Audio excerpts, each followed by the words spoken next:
Hi, everyone. We're going to go ahead and do a quick roll call. Patrice Berlin. Patrice Berlin. Brian Carroll excused. Claire is excused. Alice Bicky. Here. Lisa Cradgen's excused. Patrick Lewis. Hi there. Heidi McKay. Here. Janine. Here.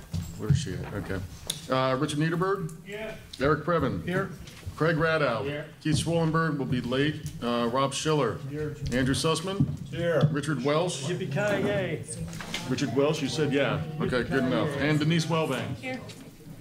Is there anyone in between you guys? Or are you Sussman was moving over. Yes. Thank you. How many slices? 3. Okay. He's on the board. Approval. Did everyone get the? No, we're doing the video now, so we don't even really need that. Update by the president. I don't have anything to say. Anyone?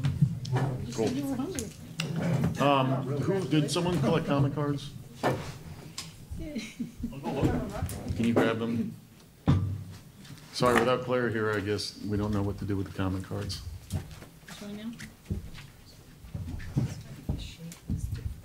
One moment.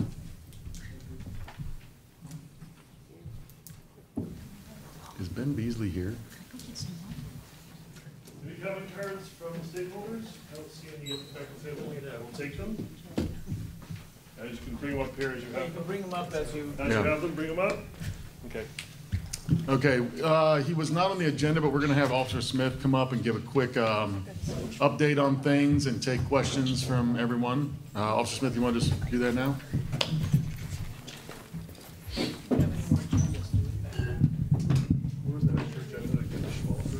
Hello, everyone.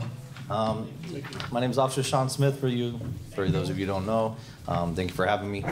Just a real quick update on the crime in Studio City.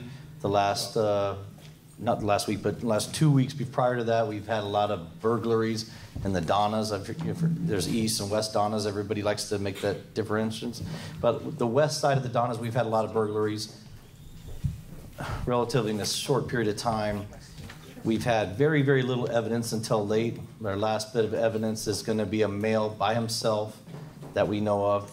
He parked his car in a corner, walked approximately 3 houses down at about 8:30 at night with a full ski mask on and gloves, walked to a house, went around the backyard, forced his entry into the location, went through the house. The house alarm went off. He began to run out. A neighbor down the way came running after him. Then another neighbor joined him.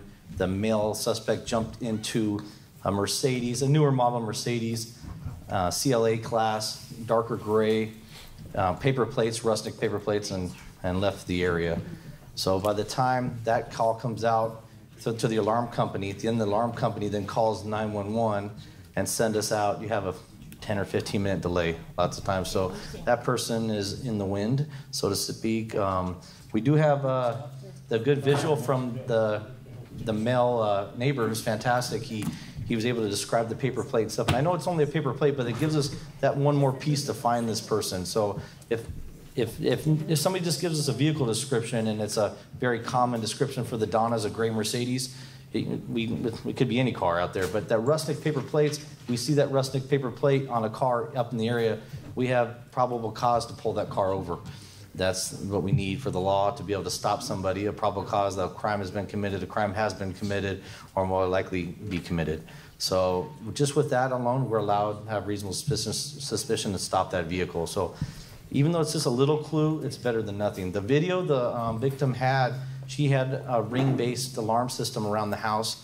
It allowed us to see at least a fair description of the person. We could tell it was a male. He's about 5'10", a healthy build, and he was a lighter to an olive complexion. So that's what we're working with, and that's his description of it. The video at nighttime with the light's reflection is very hard for us to tell without that human eye seeing it. So that's what we're working with right now on that. We had another vehicle description of a Honda a month before.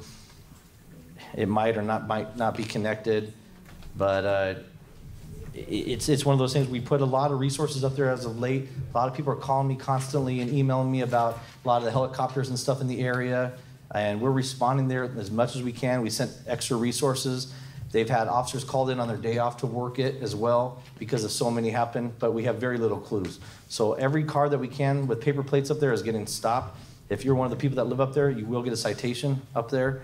We need to find out who's in these cars. So if your vehicle already has the license plate, you need to put it on. So that's the law. So don't be upset if you see us up there. We had motorcycle officers up there. They wrote 62 tickets in 2 days up there off Laurel Canyon up in there. So it's just part of the process. So does anybody have any quick questions before I step down? Anybody? I think, Mr. Previn, do you want to say something? Yes, sir. Hey, Mention how you that, doing, sir? if you take your car to a dealer, sometimes they give you a paper plate car to drive as a loaner. So that's just a small exception to the. Yeah, you're not responsible for that vehicle at that time for that, but and sometimes officers are writing a warning citation for it. It's just so we can get the name of the person and for later on check it. So also the neighborhood up there is planning to come together, and they're going to see with maybe the help of the city with the permits, not so much the buying power of it. There's only 3 main entrances into that area, and a lot of places are going ahead and buying their own camera system at the entrance of each one of them. They'll attach a license plate reader to it when there's a license plate. And later on, if we say like a crime occurred at 8 p.m., we could go back to all those cameras and look and see who came and went from that location. Very well helps it. A lot of these modern cities, unlike LA, have a lot more camera systems. They're a lot smaller than we are, of course, a lot cheaper for them to put up. So when the community wants to come together and purchase these, it doesn't take much on the city's end, hopefully, to get those put up, even if it's on an existing power pole and stuff. So I'm hoping that can happen. So, yes, ma'am. This has nothing to do with Yes. that there, but is there more, I feel like there's been a lot of activity, like the Tahunga Ventura Boulevard area, lots of helicopters lately. Well, so like with that, the helicopters have to fly in through the Cahuenga Pass and come over this way. So we're asking them as soon as we see them just to fly over stuff. And everybody says, like, lots of times still 80% to 90% of all alarm calls are bogus. It's just a false alarm. We're trying to send up more resources for it, but we are pulling more resources out of areas that crime might be occurring to still, go to this location. So you're seeing a lot more police officers, seeing a lot more helicopters. One of the advantages of living in the city of LA, we have the largest air fleet of any municipality, so which is a fantastic thing. So just because you see a helicopter going around does not mean a crime has occurred. So we're just maybe trying to stop it or deter it. So. Anybody else? Yes, sir. Yeah, thanks for your help, Officer Smith. The thing is that, and again, I'm just trying to be, I'm not being a skeptic, but if we're not like enforcing like paper plate laws and things like that, basically, what is taking a picture of something if you can't do anything with the picture? Meaning, it's either a stolen plate or a paper plate, which they adapt. They're always adapting to crimes. So the question is that it sounds like we're just one step behind. And I'm just asking, wouldn't it be just simpler to just, again, get some more patrols out there? We need deterrence. We don't want us having to handle the crime issue. It's not our responsibility, it's the city's. So at what point does a thief get to see a cop car and say, I'm not gonna rob this neighborhood because I just saw a car come by? Well, I totally agree with you. We do need more officers, and I'll be the first one to say it. Nobody wants more cops out there than the cops out there. When I put out a backup, it's my fellow officers coming to save my life. So, and the issue is the city is grown a lot, and we've had a lot of different people run the city back and forth. And LA compared to New York's the first largest, 40,000 officers compared to 9,700 officers, LAPD. And we have 4.4 million people in this city. Big. So you're right. Maybe the city's just too big, and we need to make it smaller. Yeah, well, I'm not here to talk about anything like that, but it sounds like we don't have any more. We're not effective anymore, and so hey, I'm still asking. Excuse me. Well, right now you're not really asking. No, well I am. That's true. That's true. Good point. But the point is that maybe you'd like to join our city when we create one. Anybody? Oh, just like too, the new chief, Chief Moore, is a Valley guy. He's buying a house in the Valley, and he is doing something what's called remapping. So that we have reporting districts that have been around since the late 70s, and they paid for a study to remap everything. So hopefully we're going to get another basic car. It's called, this is Adam 85's basic car. With a basic car, you get a supervisor, 3 senior officers and 8 patrol officers. So hopefully, I mean, that study will show, and I'm sure it will, the study will show that especially this area needs more officers. So I'm just saying Chief Moore put that out there as soon as he came into power, so it's a good thing. Well, thank you all. We're going to move on to Jessica. Jessica, you want to come up here and... No, they changed this part. They changed that part.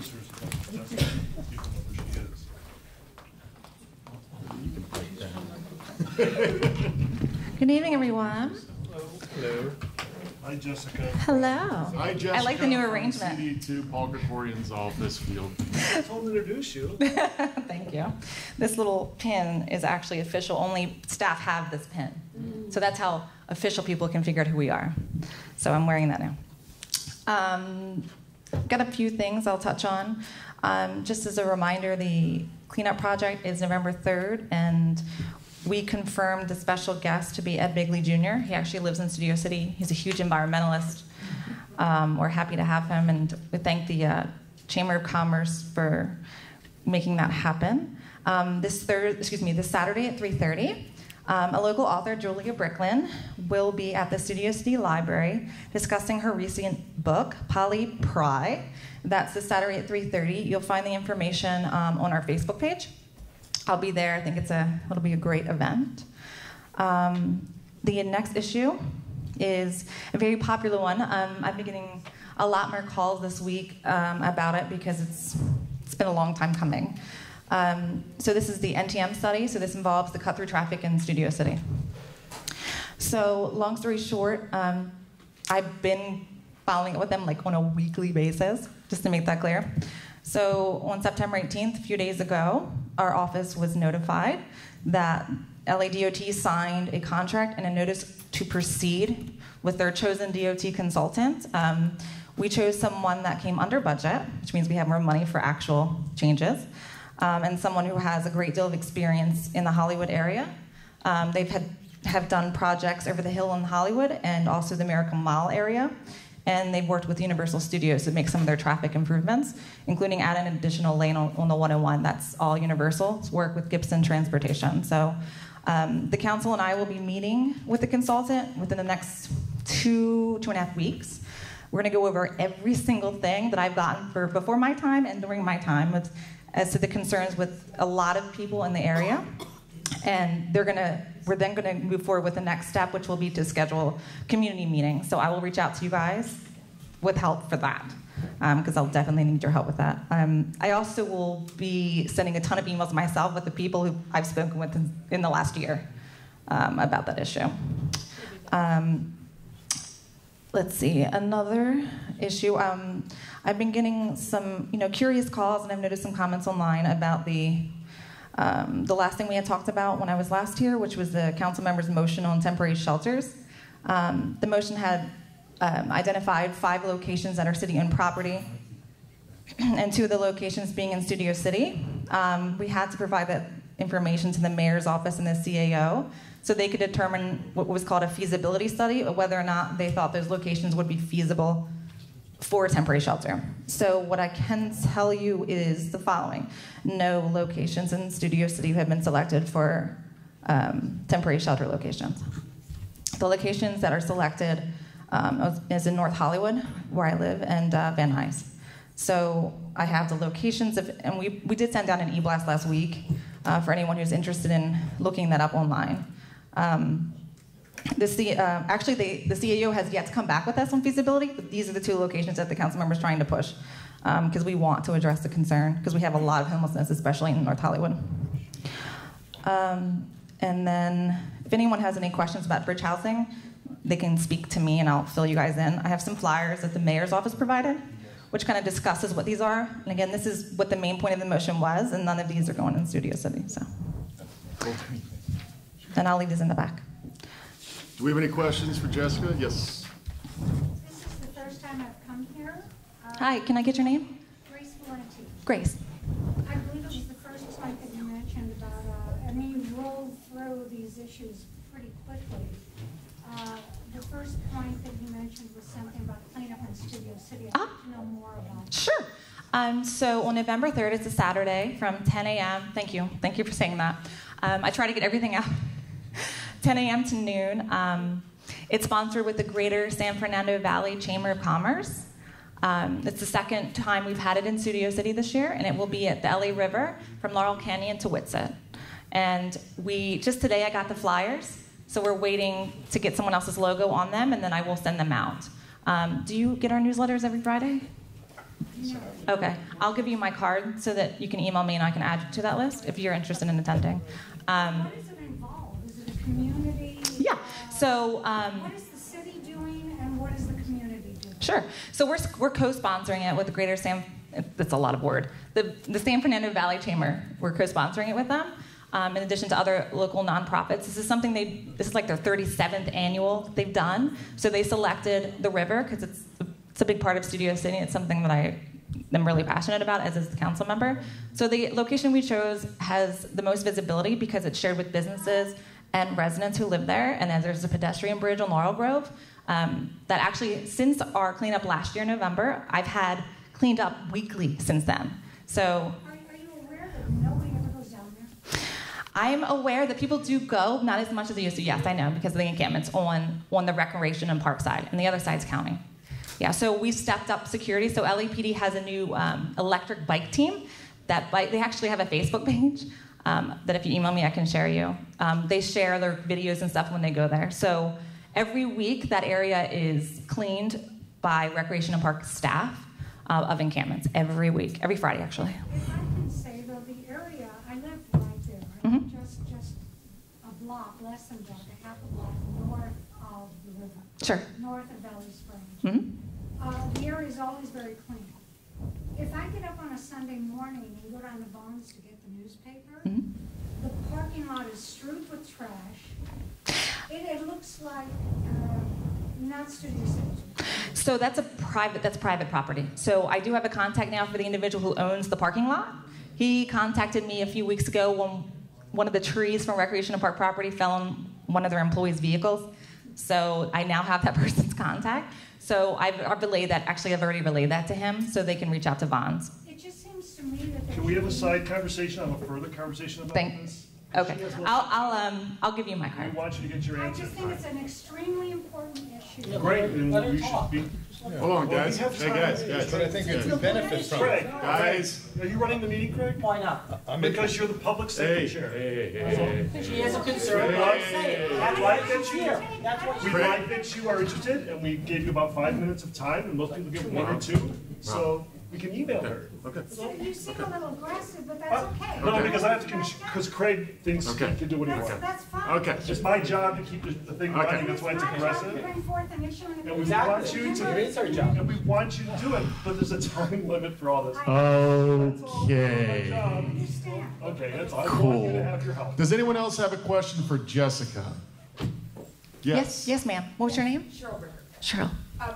Who's providing like the cleanup things, like the bags, the gloves for pickup, or how is it structured? Sure. The city and the county. So majority of that stuff will be provided by the city. So we have nonprofits that we work through to assist in kind of stuff like this. So we get all the tools are ordered through our office in the compilation with our nonprofit. So we'll take care of the paint, everything you can think of in terms of tools. Yes, because I like them to paint the interior of the bridge because sometimes people tag it. Yeah, so I did that last year. Yeah. No problem. I don't know who had their hand up first. You? Okay, hi. What's your name? Rachel. Rachel. I'm just wondering, because I saw a couple weeks ago, Councilman Corian had like an informational session. It was like very last minute at like some sort of restaurant on Ventura. And I'm wondering why that was only announced like literally the day before and really didn't give anybody the opportunity to attend because it was midweek. Can you, I'm sorry, because he does a lot of things. Would you know the name of what was it, a restaurant? Was it an event during the day? I don't know, the acai place. That was on Vineland? Yeah. Okay. That is something that our our deputy district director, Jeffrey Azita, he handles scheduling those events with the scheduler who works out of City Hall. So I don't know why. I agree with you. I think that we should have given more time. I did relay that message to Jeff. He's above me, so I appreciate that. So I can give you my card if you have concerns. Ma'am, what was your name? Barbara. Hi, Barbara. I'm going to go back to the Vaughn's parking lot Okay. and all of the homeless that are there. Sure.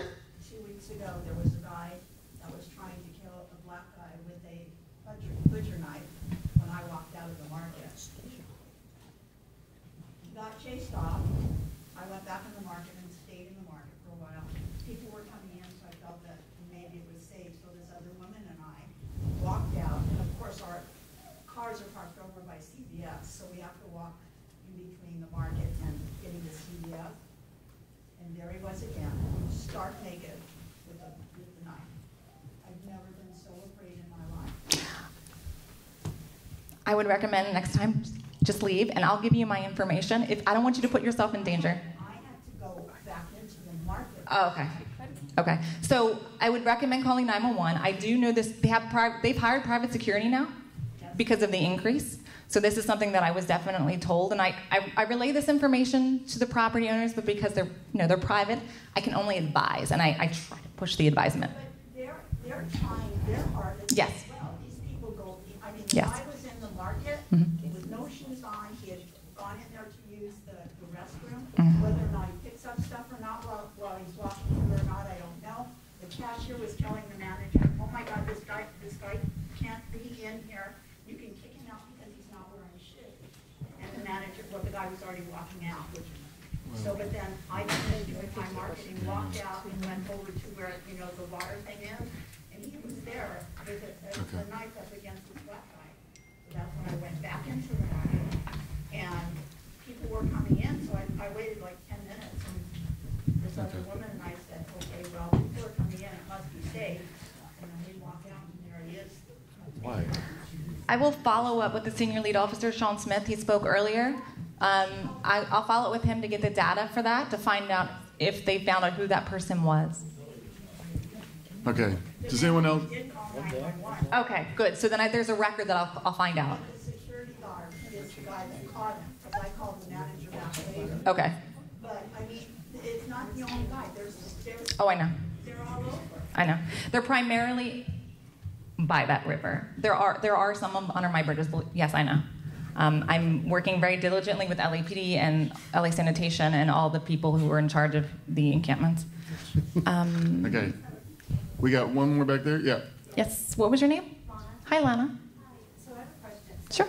As a business owner on Ventura Boulevard, what are the laws when a homeless person walks into your location and decides to be there and you can't really chase them out? So if you, I'm sorry, this would probably be a really great question for Shawn Smith, but he left. So I'll share that if you have signage that says no trespassing, that you can call the police and they can be removed from your establishment for trespassing. But you have to have the signs posted. So if you can stay after I chat, and I'll give you my card too, so that you can send me the location of your business, and I'll forward it to Shawn. Yeah. And when they set up like a camp, out, the alley, in the back, in the front, they set up like a camper. Where that fellows is, and it's vacant right now. Okay, yeah, so I need that information from you, because just in case they're living in it, I'll have to escalate that. Ma'am in the back? Hi, yes, I am here because I'm concerned about the tree being cut down all the way. And huge tree cut down for Meadow. And we really need to have something done in our legislation as we want to get together. We'd love to meet with you and councilors. And I want to stop you there. I want to stop hearing about that, we're done with that. And I also want to say something else to everybody that's here. You should vote, because everything you're discussing is Ronald Reagan's fault, and you would vote a different way, So, ma'am, I didn't get your name. Erica. So actually, before I came to this meeting, I was typing up an email to some of the people who contacted me about that same issue to schedule a meeting with Caro and myself at City Hall to address that issue. So let me give you my card before I leave so I can add you to that email list. Do I? I'm sure. I've never seen you in person. Could you do me a huge favor, because I have so many emails? Could you email me again and say, please add me to that email list? Thank you so much, because I'm going to send that email tomorrow. Okay. Well, actually, I have to get the calendars of my policy director first. Okay. Okay, we got a quick question from Alex, but he's going to keep it real quick and to the point and make sure it's something that's in your jurisdiction. Go for it, Alex. Thanks. Yeah. What else should I say? Hi, Alex. All right. There you go. Hi, Jessica. You know, I had a chance a few days ago to walk the street, just to meet some of the homeless people in Where? our area. I went to actually the CVS parking lot. Okay. North. Yes. No, south, which is kind of harrowing. Okay. And I met people. Actually, it was heartbreaking. And it was heartbreaking because all of the people needed help. All of them. Now, I don't care whether we picked a space here or North Hollywood or Van Nuys. When I hear people going, oh, great, it wasn't here, that's ridiculous. If we were able to provide it here, because we're a depressed area, then do it. If we have depressed areas that are vacant, buildings, do it, wherever it needs to be done. Fortunately or unfortunately, Van Nuys and North Hollywood have more depressed areas than we do. For whatever reason, they have more homeless, et cetera, et cetera. Well, you guys want me to stop? What's the question? Okay, I'm trying to set up the point. So, thank you. So when I met these people, I went down the river, and some of them are living there, as you know, but they've got their water, they're hanging their clothes. And one thing that was true, and most of them were a bit touched with maybe a little instability mentally. And it isn't only 20%, it was about 80%. But all of them needed help. They all needed a shelter. A lot of them didn't want to go. But the bottom line is, the ones that did want to go now. They don't want to wait a year and a half for you guys to build some building for $400,000, $500,000 a head. They want somewhere now. So could we treat this like the crisis that it is, which is like a hurricane? Would you have 5,000 people walking in the middle of the streets right now if we all lost our homes? Or would you say, well, just wait a year and a half, we're going to get something put perfectly for you, just hang out for a while? And the last point I want to say is that they do have these pantries that they go to after talking to them in Van Nuys that shower them and give them. The problem is we're helping them stay on the street. I know that sounds kind of weird. We're kind of saying, here's some food, here's a shower. Go back out there. You know, that's not a solution. That's actually more cruel than saying, have a meal, come in here. Come to the Montgomery ward that's been vacant for 30 years. Have a roof over your head. We'll have at 9 o'clock, we'll have the Metro come by and pick everyone up at 9 o'clock. Go stand near a bus stop. We're all going to congregate at the Panorama City Montgomery ward. Huh? Is that a dumb idea? Just do it. We can get these people off the street in a month. That's all I'm saying. Okay, thank you. I appreciate that, and yes, Please, I hear you. To the council office. So I have a few ideas. So I won't name names, but some people in the Studio City have approached me about some ideas of like hotels that have not the best kind of hotels in Studio City that potentially could maybe be used for like shelter of homeless women. The council actually did pass an ordinance that would convert some motels to temporary shelters. That motion, well, it was passed, right? But now it's on hold because the Venice Homeowners Association sued the city. So until that's addressed, we can't proceed. So I can talk more about that offline. Vacant land that's already available. You don't need to use it. It's cost. The land's high. So we have to work about, can we rent? Yeah, I know. It's like worth millions of dollars. Eric has a quick point of information. Sure. We were contacted by a business in the area inquiring as it's a cannabis-related business, and they wanted to know who the neighborhood liaison is for that. So who is that? We don't actually have one. That's a great question. We met 3 days ago, actually, with the Cannabis Commission members. They came to our office and briefed us, literally just 3 days ago. So if you want to send me their information, and I'll follow up with them. Thank you. No problem. Great question. Thank you, Jessica. No problem. Thanks so much. Thank you. Mr. Ben Besley. Do you need? Okay. Ben, actually, if you don't mind, Gibson's going to talk for 2 minutes, and then we will get to you for sure. Okay? Sorry about the wait.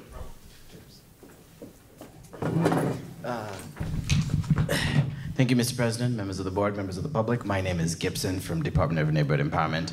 I just want to bring a couple things. So wanted to remind folks that you guys can still sign up for 2018's Congress of Neighborhood Councils this weekend.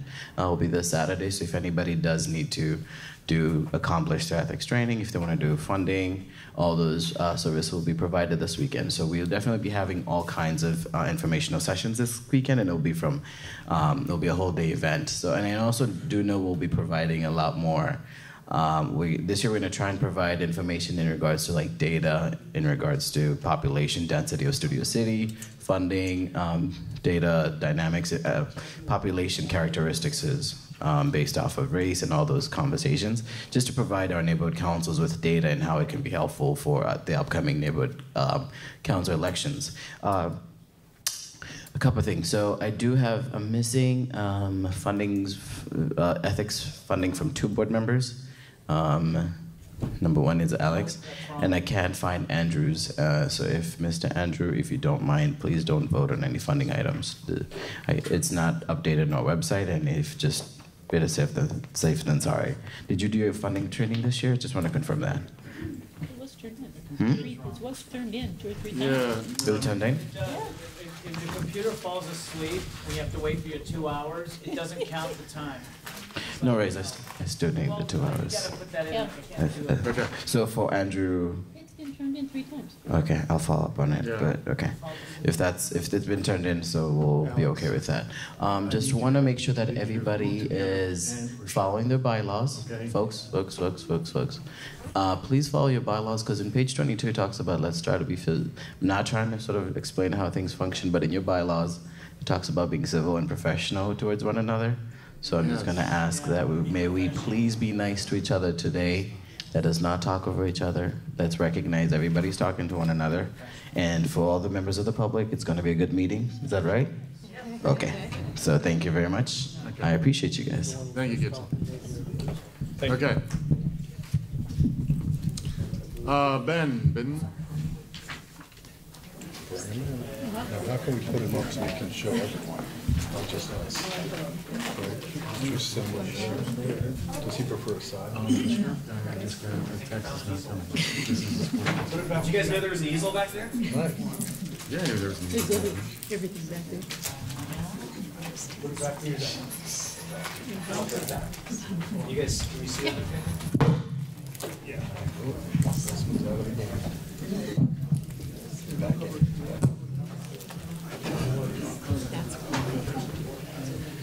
Would you like to sit? No, I mean, would you like to just have a mic over there so you can kind of talk to the whole room? Take one again. There's one right here. Yeah. Reach. I'm doing it.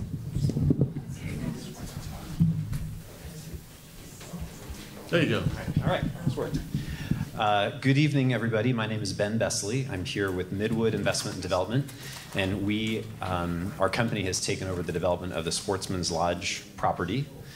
I think there are probably a number of you here who've seen this project since it, the first ideas of redeveloping it came around. Some of you may be pretty new to it. So I'm here tonight to just give you an introduction to myself, to Midwood, to where the project is now. This is, it's obviously been many years coming. I mean, I've been working on it for about a year. So again, I think there are probably a lot of people in this room that know more about it than I do. But it'll be going on for a while. But I think the point of tonight, and thank you very much to the board for the invitation to come and speak, is just to, again, introduce myself, tell you what's going with the project, answer any questions I can. And if invited back, I'd be happy to kind of come back and give updates as necessary. So I'm gonna put these on. I don't wear these very often, so there we go. All right. So I'm Ben. I live here in Los Angeles. I live in Los Feliz. I'm relatively new to Studio City. Been living in Los Angeles for about 20 years. And that is relevant because the company that purchased the majority of the property and has sort of taken over the development is based in New York. It's called Midwood. They hired me out here as a local representative to manage the design and sort of manage the project that's here. And we have a team back in New York that's doing more of sort of the leasing and financing work. But I'm here, I live here. I've been involved in development projects around Southern California for the last 15 years. And happy to tell you anything more about me you'd care to know. The Sportsman's Lodge development, again, for those of you that are relatively new to it, this is where the event center currently sits. This is Ventura Boulevard, Coldwater Canyon. This is the gas station on the corner. Currently, an abandoned fire station right here on Coldwater, and then this is sort of the event center. The parking that's in front of the hotel, the parking on the east side of the site, the parking in the back, is as it exists today. And the project was approved back in 2014 for the redevelopment of this property for a little less than 100,000 square feet of retail space. The project came with it a long list of conditions of approval. I'm sure people who brought development projects before this group before, so you're familiar with conditions of approval. It's everything from percentage of landscape to roadway improvements to design reviews to all this stuff. So that's what I've been spending the last year doing, is sort of first understanding all these things and then working through the various departments in the city to kind of get this to a point where we could get started. Obviously one of the biggest steps in these retail developments is you have to find tenants. Once you find tenants, they sign leases. Once they sign leases, you can go to get a construction loan, and that's when things really get going. We have a handful of tenants who are very interested. A name that I can disclose because I think it's been brought to people's attention before is Equinox. So they would be a tenant on the partial and the first floor and most of the second floor here on this building on Coldwater. And that's something I think that's been sort of in the public realm for a while. The other tenants we're talking to, I will be very excited to share who they are once we get a lease signed, but until we have a lease signed, it's not good for that process for the information to become public before the lease is signed. So as that information comes along, I'll be happy to share it. And you know, I think that the two main things to keep in mind at this point, and I know there's a lot more information to share for this project, but the first point is that nothing is happening to the hotel. So the hotel actually sits on its own piece of property right in the middle, like this. If you could see the property lines, they actually wrap all the way around the hotel, go up around some of the parking and come back down. Hotel is a hotel, and we operate the hotel now. The development parcel is actually kind of wraps around it, and it's essentially the footprint of what's out there today is what's being replaced. So point number 2 is, if you read the conditions of approval and you read the project that was analyzed back in 2014, that's what we're building. So we're not changing it, we're not asking for anything additional. I think we're actually going to end up building it slightly smaller than what was approved and with slightly less lot coverage and slightly less FAR and all these other things. So when I have the details sort of become more certain, I can share those with you. But I think that without getting into all these different conditions of approval, the main message is the project that was approved in 2014 is what we're building. We've sort of moved some of the buildings around, and I can talk about that if anybody's interested. And as soon as we know, when we'll take the next step, get some leases signed and eventually start construction, then I'll be back to tell you more about that. So, are there any major topics I didn't cover? I know some of you have a lot of experience with this project, so if there are major topics I didn't cover you'd like me to address, or anybody has any questions, happy to answer. Why don't we open up, Mel, I know you wanted to, you have a comment on this. I had a brief comment, but it was on something that happened in the last meeting. It's not on this. No, this is this. You didn't have... what I did was I put 6 down because I was holding the August 15 that was up there, and they subsequently put on the September 20th for today. It's not number 6, it's miscellaneous. Okay. So we'll get back to you. Do you have anything on this, though? No, I don't. Okay. Why don't you can just call... Yeah, no, please. Are any of the businesses in the retail space, can you tell us if they're corporately owned chains, or are there any small businesses that are independent?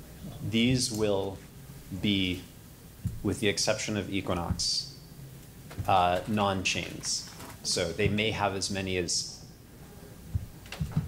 6 other locations, but they're all very independent. And again, they might have separate operations someplace else, but yeah, no. I mean, I think any of these names, if you saw them that we're talking to, you would say those are definitely not chains.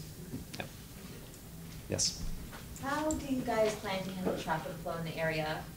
During the work week, first thing in the morning, that area is very congested. I know Smorgasburg LA is going in there this weekend. How are you handling that? Well, we are doing a couple of things. And first of all, yes, one of the more congested intersections I've ever been through. It's pretty wild. So the project is conditioned to add right-hand turn lanes on Ventura Boulevard. That's this cutout you see right here.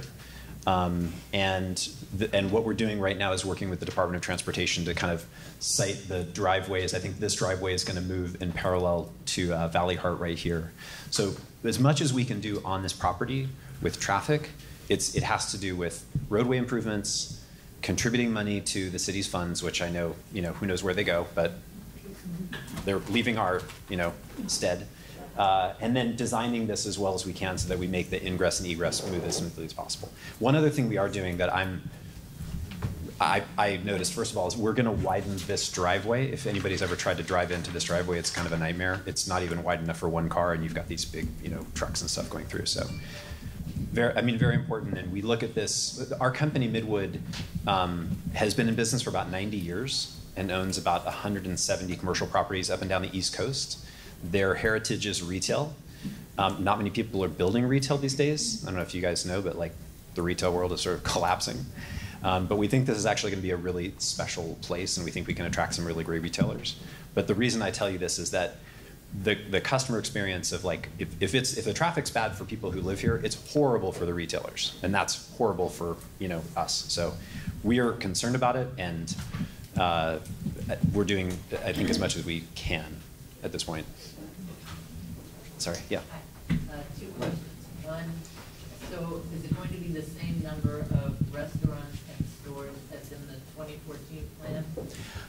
I don't recall. I haven't actually ever counted the number of spaces. I want to say, at last count, it's between 22 and 24 spaces. Which means the average size is, 3. Well, Equinox is big. So outside of Equinox, the average size is 2,500 square feet, 2,000 square feet. Yeah. And the other question is, is the parking situation going to be the same as on the previous plan? No. Pardon? How will that be different? Well, one major change that we made in this plan, if some of you recall the older plan, is that it actually, these buildings extended out into what is currently kind of a planted area. And this was going to be a 2-story building that would sit right here, which meant the traffic flow had to come in like this and bottleneck through here and then find its way around. So again, this is sort of coming at this from a retailer's perspective. The first thing you would say is, well, if it's rentable square footage, it must be a good thing. But if it sits right in the middle of the parking field and that makes people's access more difficult, it's not a good thing. So we actually pushed this building all the way down. That's why some of this has been reorganized. And so what you get now is you get one traffic lane right here. We have valet parking right here. We have parking attendants that are standing here and throughout the parking lot. And so we'll utilize as many parking spaces as we can stripe. We're conditioned to do at least 446. We'll do as many as we possibly can. And again, I'd sort of point to the same, concerns we have with parking, that if our tenants look at this and they don't think it's going to work, then it doesn't work. So we're working very closely with the tenants that are in negotiation to understand their employee count, their busiest times, and put together a parking management plan that is going to work for them. Because if it doesn't work for them, it's not going to get built. But it's shared with the hotels? It's not. It's not. We'd like to. I think that's an interesting idea, but that's not the way the project was approved. So we're going to design it as it was approved. And if we were going to try to do something like share the parking, we would absolutely come back to you guys and talk to our neighbors and see if that's something you guys would support. I think it in theory makes sense, but that's not what's approved.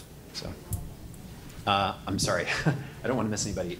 Yes, sir. Is there parking for the employees that are going to work at this place? Are they going to be parking in the residential area on the other side of the river? No, we've counted all the employee parking. We've surveyed all of the potential tenants. We've got ULI numbers. We've actually bumped the ULI numbers up by like 20%. I mean, we're hoping this is going to be a popular place. So we're anticipating that. Yes. What do you see as the positive advantage of a right-hand turn from Ventura onto Coldwater? I don't know. It wasn't my condition. When this was approved in 2014, it goes through this process with the city where a bunch of documents are produced that have to do with traffic impacts and air quality impacts and things like that. The traffic count goes to the Department of Transportation. They sit on it for like 6 months and they come back and say, well, maybe you should add a right-hand turn lane. Because there is... Oh yeah, no, I have. I've been there at all hours of the day. Well, I think the positive impact, first of all, there are not many ways to make things wider anymore. You know, the city's sort of running out of right-of-way.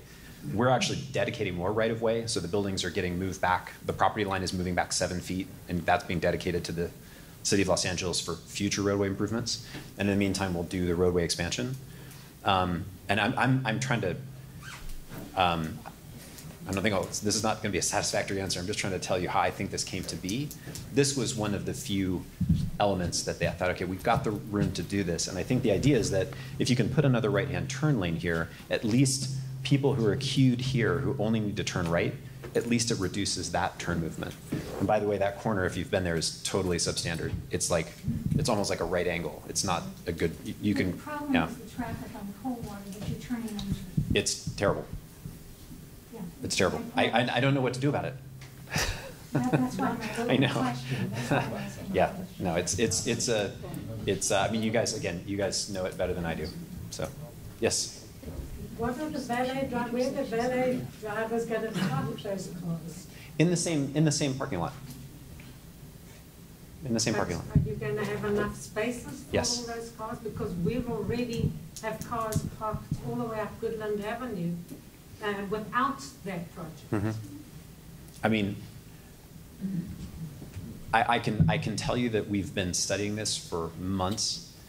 We've surveyed all of the potential tenants because, again, I mean, you guys obviously will have to live with this when it's built, right? I understand that. But the people who have to make a very big financial commitment now are asking us the same question. And so we're putting together studies that say, you have how many employees? How many guests are coming at 3 p.m. on a Saturday? How many guests are coming at 9 a.m. on a Tuesday or whatever? And lining everything up and trying to prove to ourselves and to them, like, yeah, we're going to have enough parking, and if we have to hire a bunch of valets and a bunch of parking attendants to make sure that everyone can, you know, utilize the parking correctly, that's what we have to do. I'm sorry. No, we'll get to the board. Okay, okay. Yes, ma'am. So you mentioned you guys do a lot of work on the East Coast. Mm-hmm. Do you have any projects here in Los Angeles that you can point to? This is the first. This is the first one that Midwood has built. I've been working in Los Angeles, actually throughout California, for 17 years. The last major project I worked on is called the Ambassador Gardens in Pasadena. So if any of you are happening in Pasadena in the next, you know, however long, if you are on South Orange Grove Boulevard, just south of Colorado, it's a 19-acre campus. We developed 14 acres of it with historic preservation, all like brand new, all new infrastructure, some new residential units in there, and worked with you know, the city staff. And if I was to point to a project that's sort of similar in scale to this, you can go to that project and get a sense of the sort of quality of design and construction that I'm used to working in. Yeah. Yes, ma'am.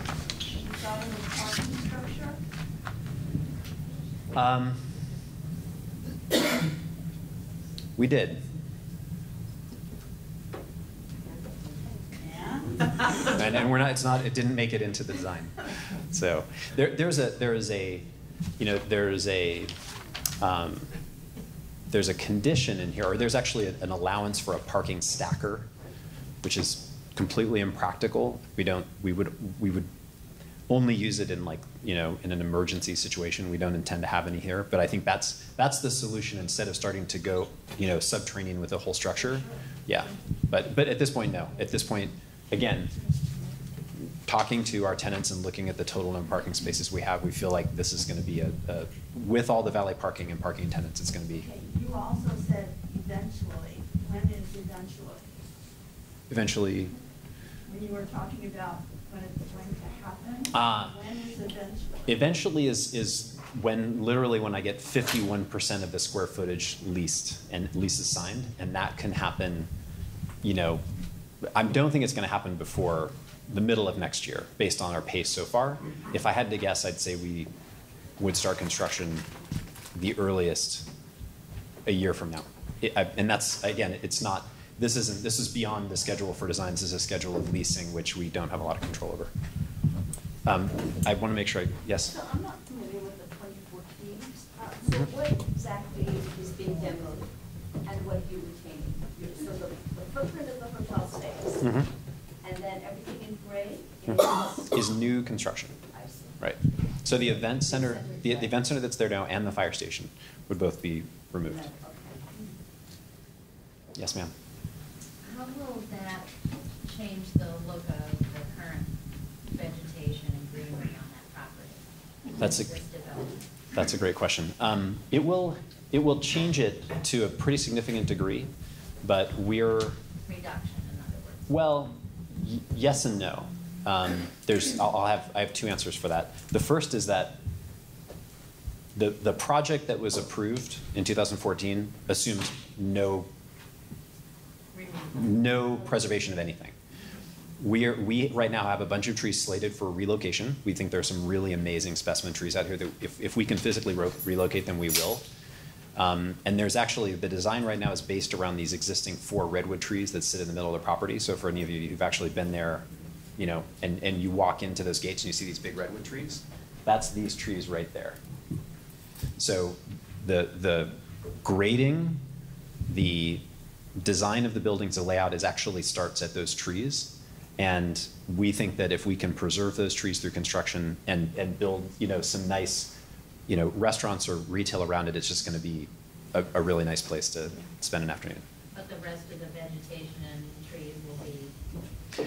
So second answer to your question, a lot of it goes just because it sits a place where a building is supposed to go. The conditions also require, you know, any tree over, I think it's like an 8-inch trunk caliper or something like that, have to be replaced at like a 1-to-1 ratio. So there's actually going to be probably twice as many trees, and it'll take time for them to get as mature as they are today. We're very proud of the landscape design firm that we're working with. It's a firm called Olin. They are the firm that's designing the county master plan for the river. That was one of the reasons we selected them. They do institutional quality design, so they do Yale University, they did the Washington Monument, they did, you know, Philadelphia City Hall. I mean, they do really big institutional projects. And they came to us with this idea of a water feature, and that's kind of you know, trees here, and a water feature that kind of starts with something small. It has movement in it, and it grows into like a pond that will be, again, sort of cooling element right in the middle of the project. And then it starts to move again towards the river and is sort of a nod to the river. So we hope that, we more than hope, we're investing a lot of money and time into the landscaping. So Trees really are the cooling. Oh, they are. And the trees we bring back, we're not bringing back 24-inch box trees. We'll spend the money to put in the right tree. Yeah. Is there any kind, in terms of the construction, the architecture, is there a green/environmental/recycled element to the buildings themselves? You wouldn't call this a green building any more than anything built in the state of California has all kinds of energy requirements and all kinds of efficiency requirements. So, you know, we looked at doing green roofs, for example. The weight of those and sort of the maintenance of them and the net benefit of it just didn't seem worth it. Did you check into the convention center in Vancouver, Canada on that? I haven't. You should. I will. I will. Because it would be the opposite of what you're saying.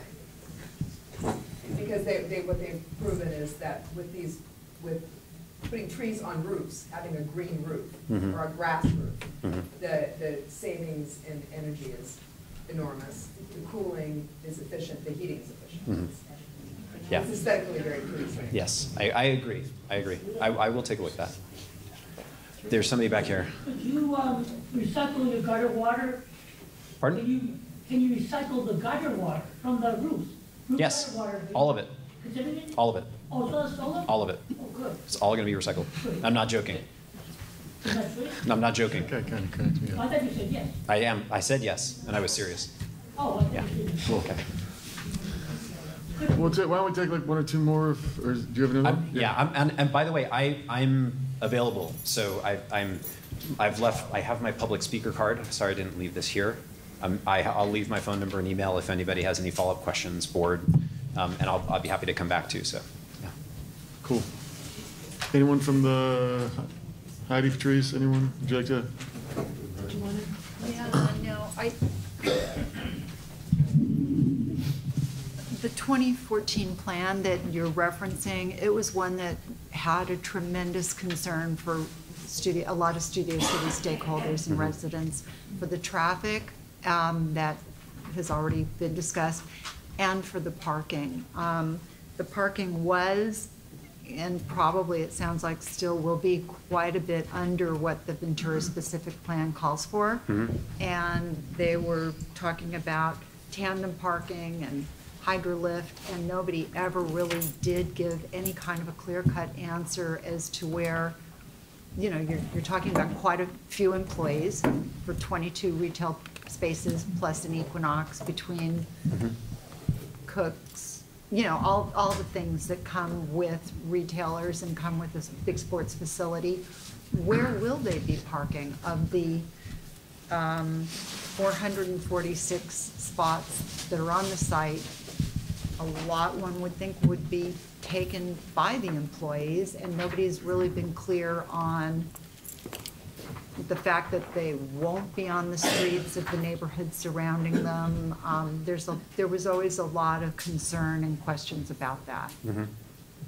And I know you're sticking to the 2014 plan. I'm just saying, be aware that the 2014 plan was really problematic for quite a few residents and stakeholders. Yes, I'm aware of that. I have been meeting with a handful of folks that I think were involved in some of the, in some of those presentations, and I mean, we will build as many we will stripe as many parking spaces as we legally can. I mean, 446 is not the goal. The goal is like 500. If we could stripe it, but I hear your concern, and I think that, I mean, to be honest, I think that the concerns that I've heard were parking is one, noise is another, for people that live on the other side of the river. Yeah. So in that case, we're talking about, again, trying to move everything as far south as we can, not put a 2-story building with a restaurant on top of it, but instead, put some more retail on this end and try to keep the noise down as much as possible.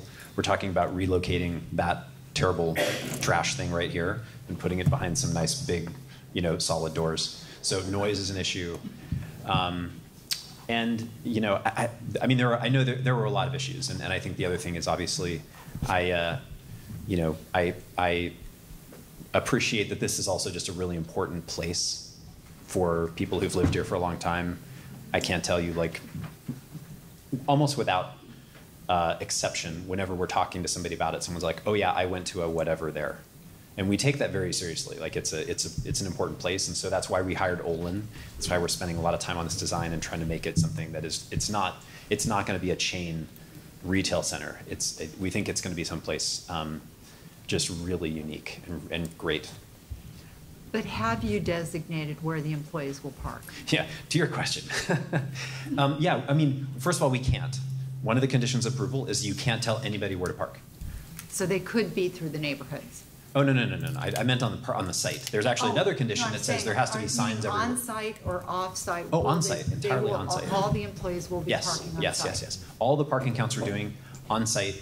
We're working on a program where basically the employees will use our parking attendants to park in all the tandem spaces, so that all the tandem spaces will get filled with the employees first. And then when they finish a shift, they can go to the parking attendant. If their car is behind another car, they can come out. But trying to make the parking work as easily as possible for the people that are going to be coming in and out the most. That's where things start to get hectic, right? So yeah, no, I'll try to say it as clear as I can. All of the employee parking, all of the guest parking will be parked on site. There's no provision for people parking on the street. None of these counts assume someone can go feed a meter for 8 hours, and certainly not parking on the other side of Coldwater. Yeah. Let me just, real quick, is anyone else on the board? Craig? I'm just wondering, is there because between 7 and 8:30, it's nearly impossible. I've had to avoid that left-hand turn from Ventura to Coldwater. So I'm wondering if there's a good faith gesture starting now or starting soon that you could provide, because there was a period that we did have a traffic cop there. And I don't know if I haven't been driving that way. Could you provide funding for a potential traffic cop to mitigate some of that traffic, 7 to 8:30, or just keep the flow going, especially as you go through construction? Maybe there's funding for it. I couldn't commit to it now. I will say that it's certainly something, if this traffic is so bad that our retailers are telling us, like, people are not showing up, yes, we're gonna be at Councilmember Krikorian's office and trying to get police officers to do it. I will tell you that most of these shops won't open until 10 or 11 in the morning, so the evening traffic is, right? I mean, I'm not saying that's not a problem, I'm saying it's probably not a morning problem, it could be an evening problem. What time will your construction start? What are the rules in Los Angeles? It's like 7 or 8 in the morning. So that's a difference. Yeah. We'll be starting. Right? Well, actually, most people who are working construction show up at 6 in the morning and park, and then get a coffee and start working with it. I think it would go a long way for the community, something to consider, that we're struggling with that turn or going straight or making a right onto the cold water. So it could go a long way.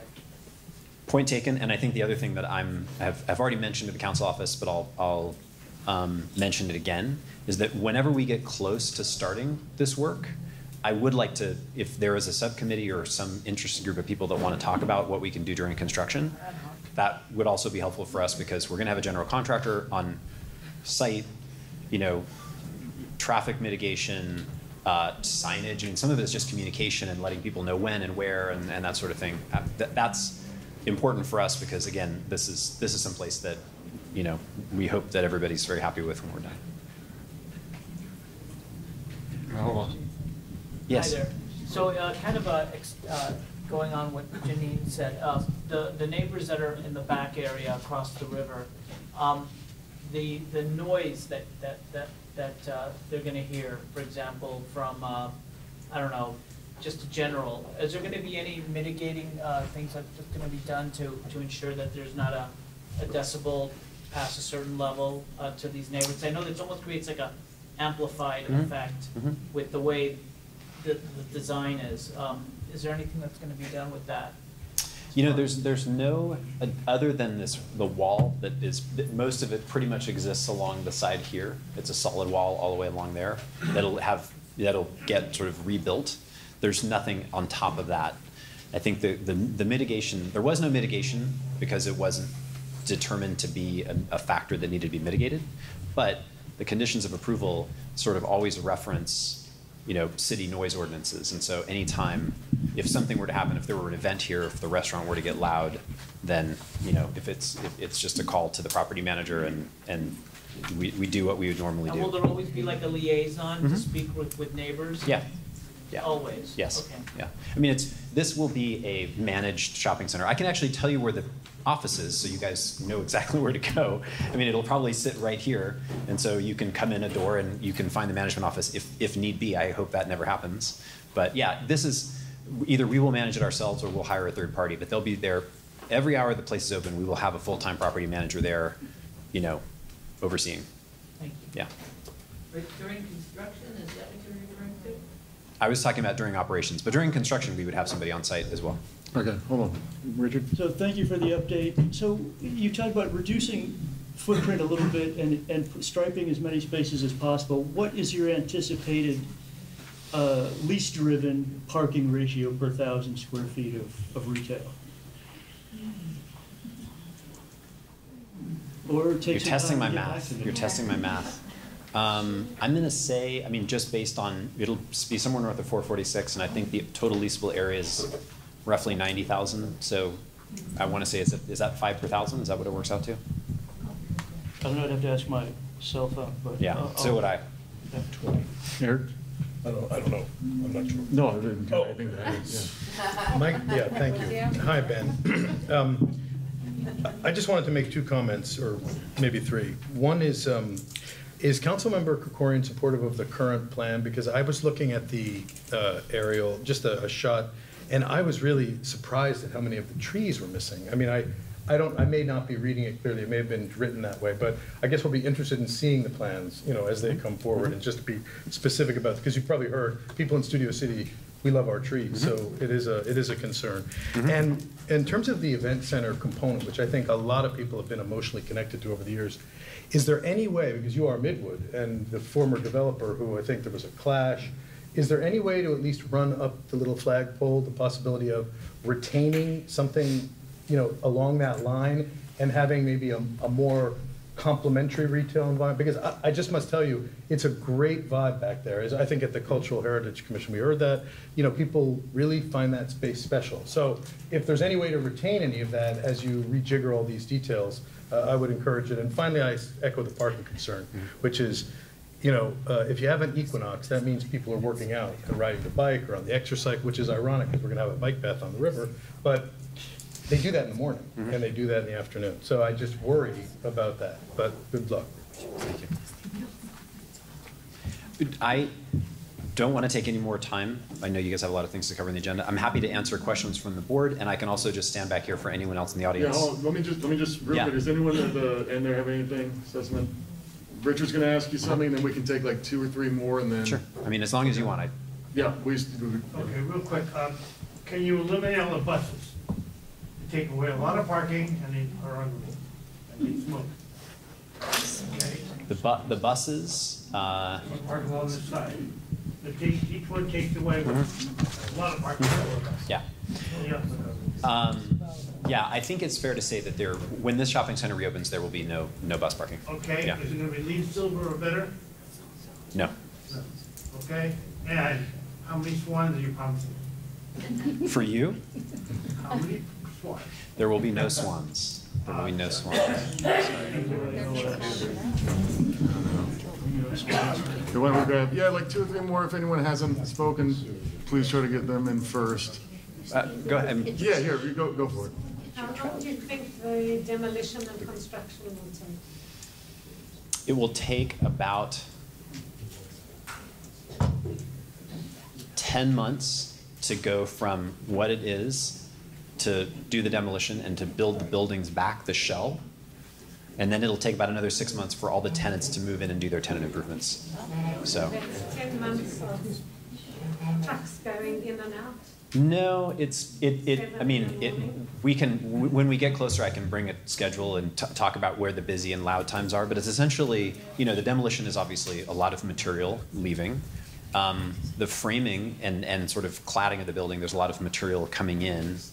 There are, when things are being constructed, it's sort of loud, but once the building shell is built, everything's happening inside. So, I mean, it's not a constant din for whatever.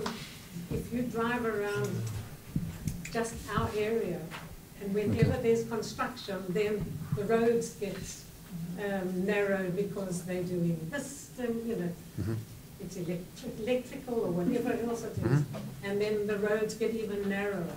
So we're down to 1 lane often because they're building just a small building on Whitsett at the moment.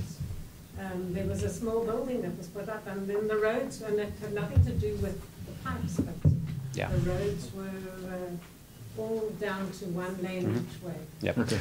We got time for 1 more, unless you have just something to say to that. I mean, yes, we will have to connect some utilities on cold water. Nothing on Ventura. All utilities connect off cold water.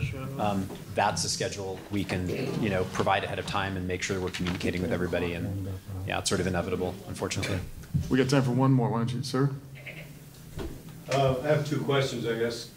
Do you know the hours of operation requirements or restrictions is 1? And do you have an architectural rendering to give us some idea of what they plan on building there? The answer to the first question is generally, I think it'll be kind of roughly 10 to 6 or 10 to 7 on... For Equinox also? No, generally. And that's, retailers and probably most of the restaurants. Some of the restaurants will open later and stay open a little bit later. Equinox, I think, opens at 6 in the morning and goes open late. So it'll vary based on the tenant, but I think generally most of it will be open from 10 to 6. And how many clients do they expect at Equinox? They have a lot. They have... So if there's hundreds of members, and how many parking spaces do we have?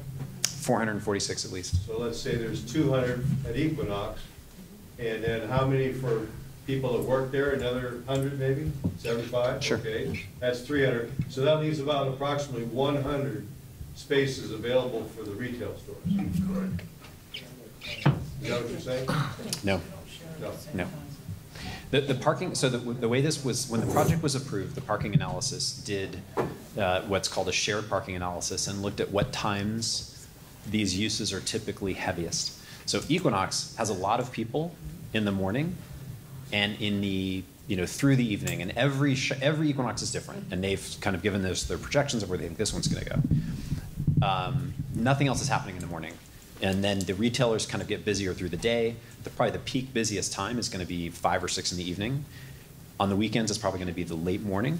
And so that's when we're kind of trying to study the traffic, the parking, and making sure that it's adequate. But I mean, if you add up the maximum number of people that could use any one of these uses in any given hour, yeah, it's more than we have. But the point is that, number one, people are coming at different times. And the other thing is that you end up getting people who do more than one thing. So you could come for Equinox and then go to lunch, or you can go to lunch and then go shopping. So it's internal capture is the transportation engineer's term. Then part 2, you have a rendering. You know what? We've had a couple of renderings. We're frankly not very happy with the way they're turning out, and so we're continuing to tell our architect to kind of redesign it. I can tell you that it is. We want what we're telling our architect to produce, and they're having a hard time, is sort of a contemporary building, but something that doesn't look stark, something that looks actually somewhat humble. So it won't have a lot of design elements to it, but it'll be very high quality materials, and it'll be very well constructed. I mean, I hesitate to use the term mid-century modern. It's overused, but it's that. It's not a lot of facade decor. It's not fancy like that. It's sort of nice and streamlined and clean, and you can tell the materials are high quality. Yeah. Okay, no. Oh, no, you already had your chance. I know. Remember? But I want to say one more. Remember, we went right by. Yeah, I know. But just as a footnote, wouldn't it be great to kind of mirror what it looks like now from the outside and try to reflect that same kind of, I don't know, cabiny, lodgy vibe, like kind of like you did the California hotel over there in Disneyland. At least it has a little bit of it would kind of like pay homage to pay homage to what it is. I'm done. I know you are. Is that a bad idea, everybody? Thank you. Yes. Good idea. That's a good idea? No. Thank you very much for coming. Thank you very much for having me. I really appreciate it. I'll be back here for a little while if anybody wants to talk, and thank you. Okay. Thank you, sir. All right, Mr. Villanueva is not attending. I just got a text about that. So we're going to move on to land use. I hope no one was here to talk to the sheriff. Denise, take it away. Okay. All right, we had a couple of people at the land use. We had a couple of people at the land use committee meeting. We had Aroma.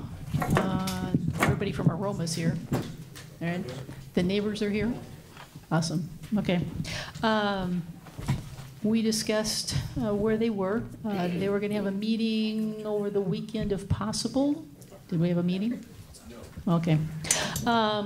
Anyway, we have a motion predicated on the fact that certain parameters for the neighbors would be met.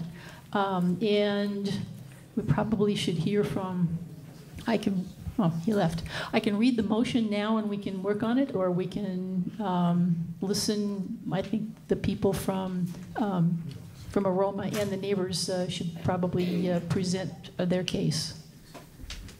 Cool. Mr. Chair? Excuse me, he left the area. You wanna weigh in on this? I can read the motion, or read the motion and then have each group present. And then let them talk about it. Okay, all right. Anyway, this. The Studio City Neighborhood Council supports the Aroma Cafe license application ZA 2018-2162 CUB. Proposed 2,437 square foot restaurant with 41 interior seats, 6,000 square foot covered patio with 151 seats for sale, and dispensing beer and wine on site for the hours of 6 a.m. to 11 p.m. daily, pursuant to LAMC section 1224W1. This is contingent upon the building of a 6 to 7 foot high sound wall across the rear of the property with a possible canopy to decrease all noises as possible. From no smoking signs to be placed in the alleyway. And use is to be monitored. No trash or bottles deposited in the dumpster in the evening, and access or egress from the property via the alleyway shall be barred after 8 p.m. Oh, all right. Right now, there is just a wall in the back, and it's only so high. People can come and go as they please. They wander in and out in all hours of the day and night and bother the neighbors. To decrease the sound that emanates from people sitting there talking, the gentleman who owns the cafe paid a few $1,000s and had a sound study done. They are going to put in a sound barrier, a sound wall. There is a canopy now on the back, so with the canopy and the wall, it should decrease all the sound, whether it's night and day. The neighbors are worried that people are going to sit around and get faced and be noisy. If you've ever been to Aroma, they don't use cattle prods, but the people are coming there to eat, not sit around and drink and socialize for hours on end. If you want to drink, they will be across the street at the restaurant across the street with a couple of bars. So the gentleman is trying to be a good neighbor. He's got no parking sign, putting up no parking signs so that people can actually get out of their garages. I guess people park in the alley. You're not supposed to, but they do anyway. They've got no parking signs so that people can actually pull out of their garages.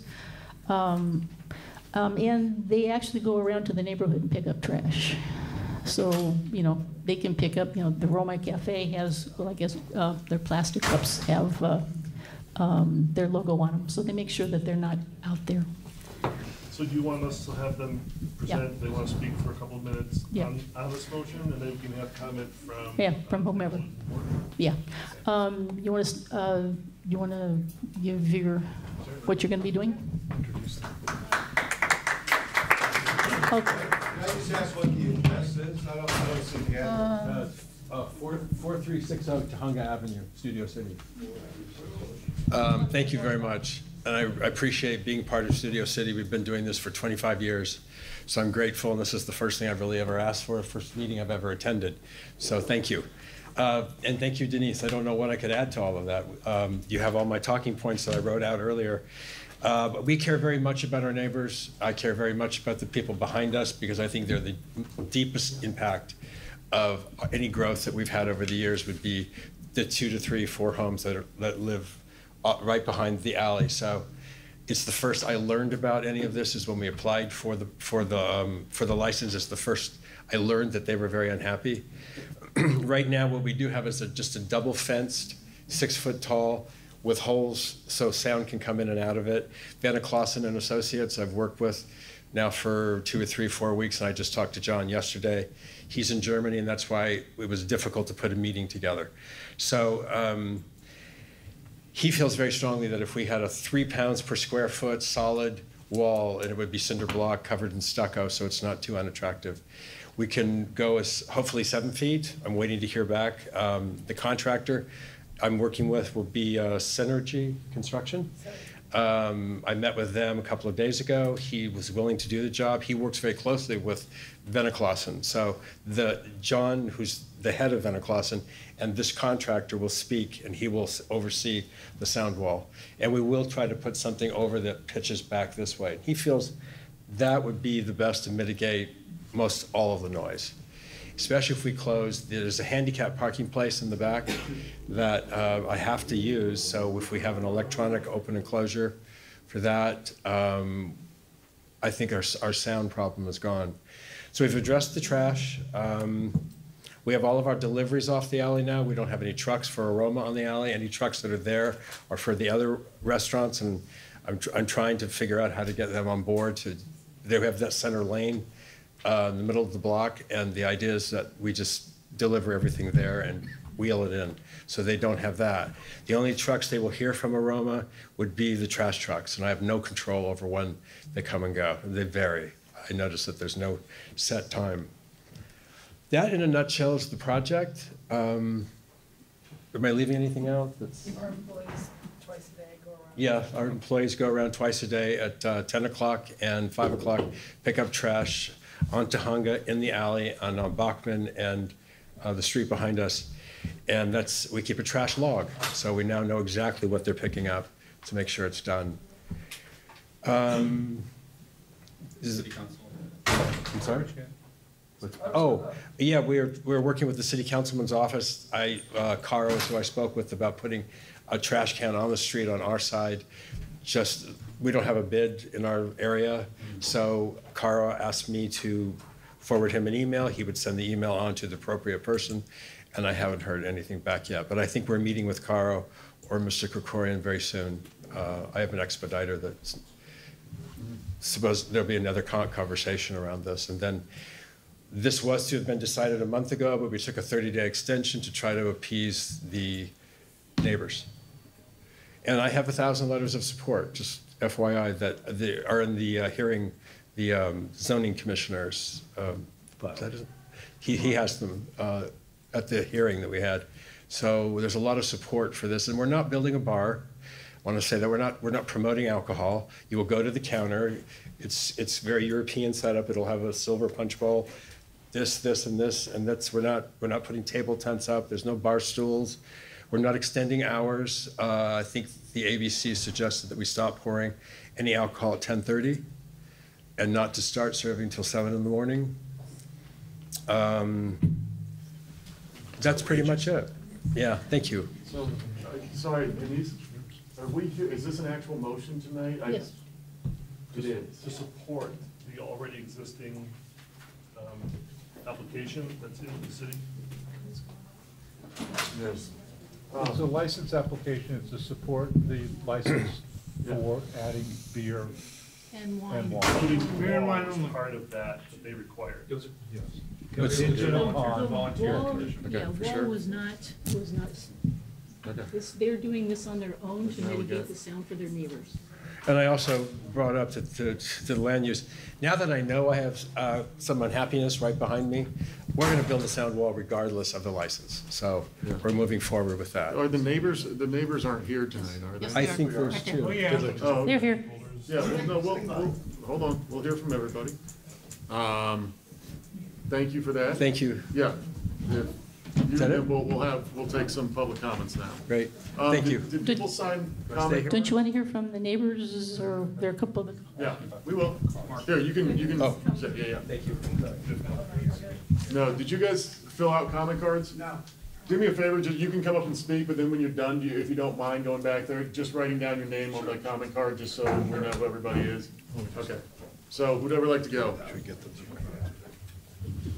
Somebody's got to be first. Hi, Steve Love, representing the community that lives behind Aroma.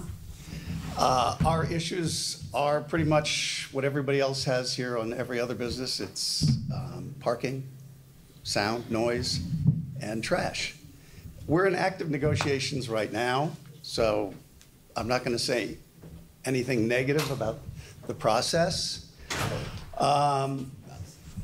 Mark is doing what he just said he's doing, but he only started it when we had to hire lawyers to make it happen. And he wanted to get a permit 9 years ago. It wasn't going his way, so he withdrew then, but he knew that there were issues. And this started in May, and we had to find out from somebody else that this was happening, and we had to hire a lawyer to get him to do these things. But he is doing them. And there was a list handed out at the last meeting that showed what they wanted to do for the neighborhood. It didn't include all of the things that we're asking for. So if I could give you that list, that would be great. But they are making an attempt to make us happy. We have 100% of the block behind Aroma signed and committed to help us deal with the fact that we have backyards against their backyard, which is an exterior patio. That's all I really have to say. When you say represent them, are you the attorney? No, I'm just one of the group. One of many, not thousands. That's really it. That's all I got. Thank you. Thank you. Before we get going any further on this, did you have a quorum at the last your land use meeting? Yes. You did? Yes. Do you have minutes anywhere that says who was there? Sorry, it's not me. you One, know, two, it's- three. One, We two, have three? 4 people on the committee, and we had 3 people there. Who was missing? Okay. Were they in attendance? They say that there were 3 out of 4 of the, Were they all 3 in attendance? yeah. And You had 3 in attendance that all voted in favor, yes? is there minutes to show? I haven't written them up. I haven't written them.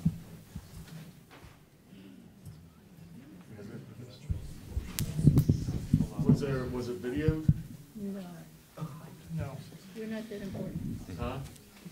We're not that important. Well, okay. Yeah, the question is, some people are complaining that this is an actual motion because they didn't have quorum at the last meeting. They did have a quorum, she just said.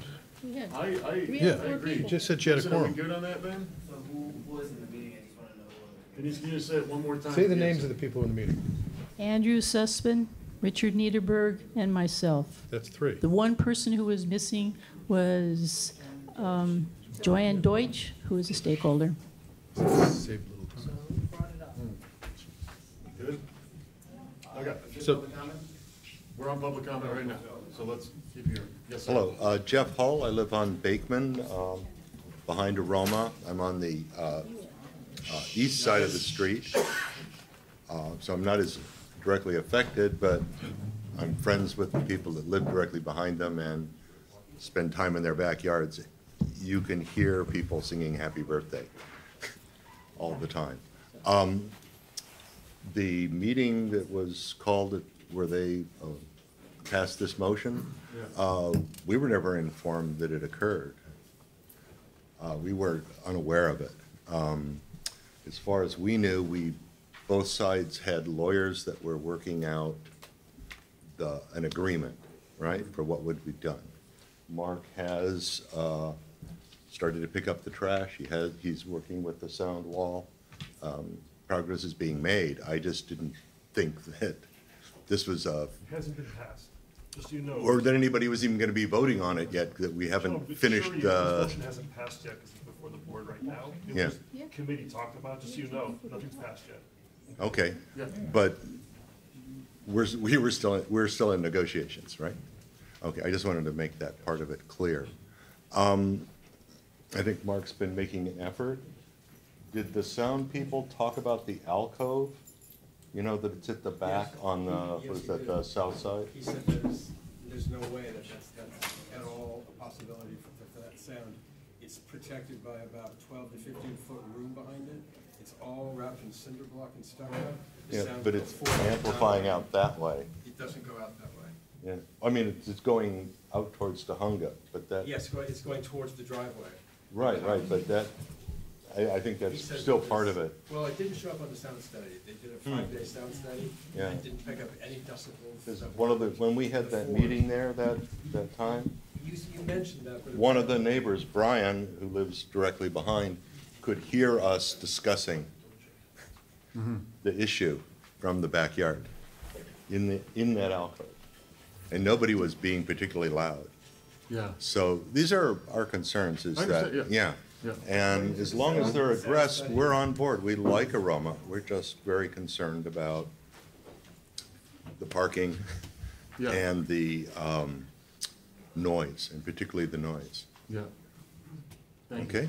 Yep, thank you very much. Anyone else would like to speak on that? And if you guys don't forget to, yeah, Wayne, when I call on you, then you can come up, okay? But until then, you can sit. That's old, Wayne.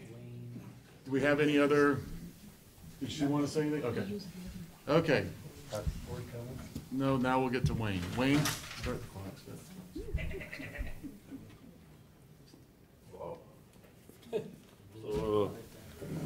So it's good that Patrick Lewis, the terrorist, only runs the clock on me and not the other white people. See how that works? Exactly, so yes. So we support thoroughly Aroma Cafe, yes. Very good purveyors. In fact, what we would like to do is decrease the number of parking spaces and make them bicycle parking spaces in lieu of all of the parking spaces so that you can ride there and drink. And that way you can increase the square footage and the density on your property. I'm learning that because I'm taking Paul Krikorian's new course, How to Become Corrupt Without a Bar License. Yes, you should get that online like I'm doing. So yes, we thoroughly support the criminal Paul Krikorian, we support the criminal mayor, and we support all the gay reporters at the Times that help cover up their criminal behavior. So no offense to Aroma Cafe, rape these people for all they got because they charge too much in taxes. Thank you so much. Oh, I have another minute? No, thank you. Oh. Thank you, Wayne. Oh, okay, thank you. All right. Good job. Thank you, sir. Board comments. Heidi, anything?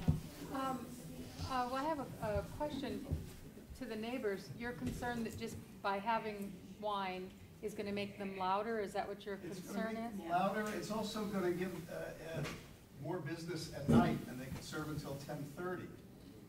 And that's going to be an issue because it's going to be sound all day and all night long. And the parking, though, I go there a lot, so I know the street, there's no parking, so how is that going to affect on the evenings? There's no parking on your, on... No, it's daytime parking is still the issue. I hope not too many daytime people are going to go and have wine, but, no, but yeah. It's busy to begin with. Right.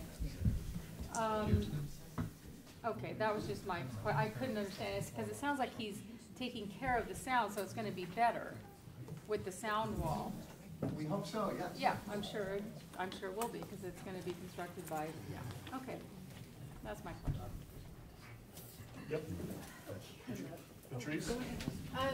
I'm just curious, is there a time frame since you're in negotiations now? Is this something that we have to decide on tonight? Is there No, and actually, I'm going to speak on that real quick. And I'm very sorry to say this to everyone who came out and who's taking their time to be here. But I've been informed that we actually are not going to be able to vote on this tonight. And that is because the land use agenda did not have Andrew Sussman listed as a member. So we need to fix that. And then we'll have to send it back to committee. And then it will have to come back next month. I'm honestly just, I'm just repeating what I've been told by the city. Right. Mr. President, not ignoring, but Mr. President, may I comment? Yeah. He's advisory. Yeah, well, no, I just would like to address that issue because I think Sussman is on the Land Use Committee, and if not, we have a big problem on our hands because he's been serving on it at various meetings. So I think we have to accept that he is on it. So therefore, the committee agenda, which does not have his name on it, to be fair, needs to be corrected when we generate the minutes so that it's clear that the voted in 3 quorum were those people. That's totally appropriate to me. I mean, I'm not familiar with the Brown Act typographical error problem. I mean, we're not having a challenge on this on any kind of a law. So I don't know why we can't simply correct the names of the members who were in attendance on the agenda. That would be on the minutes, that would be my recommendation. Because these people have come back not once, not twice, 3 times, on both sides. And I think you're the first one in that line, right? So, so I don't know. Who's shutting down the meeting? Maybe they would like to address us officially on that. Well, can I also add something to this? There's still a negotiation. I'm not sure we should vote on this because we don't know what the final. Fair enough. Okay. What the final items will be until we know when the negotiation, like the neighbor said, there's still in negotiations. So I feel we should table it anyway because we don't know what the final. Yeah, that's my comment. Also, I'd like, are we going through, Patrick? Keep going? Sure. No, I think we might actually just be tabling this entire thing and having to move on. I mean, that's... Well, look, I'd like to correct one thing. At the last land use meeting, the neighbors were there. We had a 45-minute discussion with neighbors who were representing other neighbors. So the fact that someone said that no one was notified and no one was there. His wife is there. Wasn't your wife there? There was us? Your wife was there. Okay, but we posted? I was under the impression that we were not told. If you were told, why can't you tell your husband? Okay, hey, let's, okay. If you want to bring it back, okay. So I hate to say this, but yeah, we're just gonna have to move on from this. I'm. Can we check with the goat? What does the goat think? So, yep, we're gonna have to move on. Sorry about that. I'm So sorry. did you say that we would come back and redo the whole land use portion again? You don't have to. Well, What's our what would be the next step? I think the next step is we're gonna have to go back to land use with a corrected. With the fourth presentation?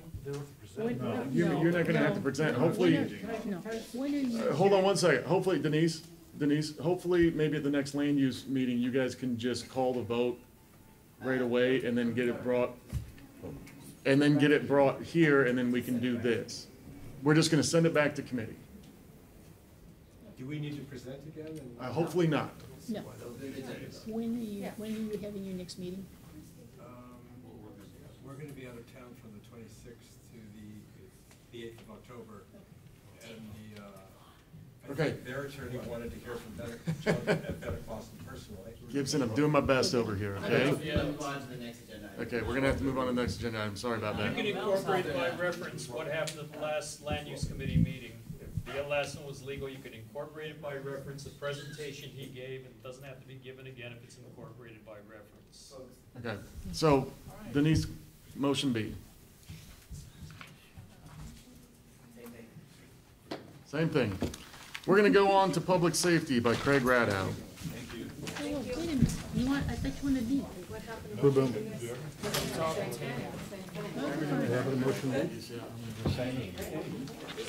All right, so next with public safety, item 9, Craig Ray, I'll give his report. Yeah. So, so I made my way down to see the new police. Quiet, please. Hold on, Craig. Can you have a quiet, please, and continue the meeting? Close the door out to the hall, please. Thank you. Okay. I'll just make it fast. I'll discuss. So last week, I went to the police LA Commission meeting, presented to the new police chief, Michael Moore, our proposal for more officers. Hopefully something will come of that in soon. But more importantly, next week, Thursday, September 27th, we have the next public safety meeting. It's a full agenda, a number of interesting motions. It will be, it's already been posted. It will be emailed out on Saturday. One of the things that we have arranged, Alex had set up, is a public safety demo, self-defense demo from Team Bully Buster Self-Defense School. And it'll be a 30-minute demo, and it's going to tackle, no pun intended, what to do if you are attacked from behind, wrist grab breaks, male and female attack defense, and how to get away. So it will be an interactive public safety meeting. Dress comfortably. Brown active. Dress comfortably. And for those of you who cannot make it, it will be recorded on YouTube. And I think that is all for now. Thank you. Any public comments on public safety? Wayne? Yes. Wayne, did you like my comment the other night at the meeting? Oh, yes, yes, we definitely like what you're doing. And we have good news. The traitor, Matt Johnson, has resigned from the police commission. And the reason why is because he's not subject to not one but two current federal lawsuits. Because under Rule 6D of the Police Commission rules, it states the chair may recess the meeting without a vote of the quorum. So Mr. Spindler and I both looked at the law and found out that that law, it violates state law because you can't do it without a vote of the quorum of the members. So therefore, Mr. Johnson not only violated state law, but he violated federal law on October 2015 when he had Mr. Michael Hunt and Mr. Wade Spindler arrested under a fake recess to clear the room. So hopefully we'll get Mr. Shawn to be as dumb as Mr. Johnson, and then we can add him someday to the lawsuit, and especially Patrick Lewis, who's Thank you, Wayne. who's making ex parte communications illegally outdoors. Wayne, thank you. Yes, in violation of the Wayne, law. thank you. Richard? I just wanted to mention it's an NPR 9, not this room, which is double high, plenty of light, good air conditioning, you know, and it should be a very comfortable meeting. Thank you. Okay, are you done? Would you? All right, is that it? stakeholders are done, Okay. policy done, item 10.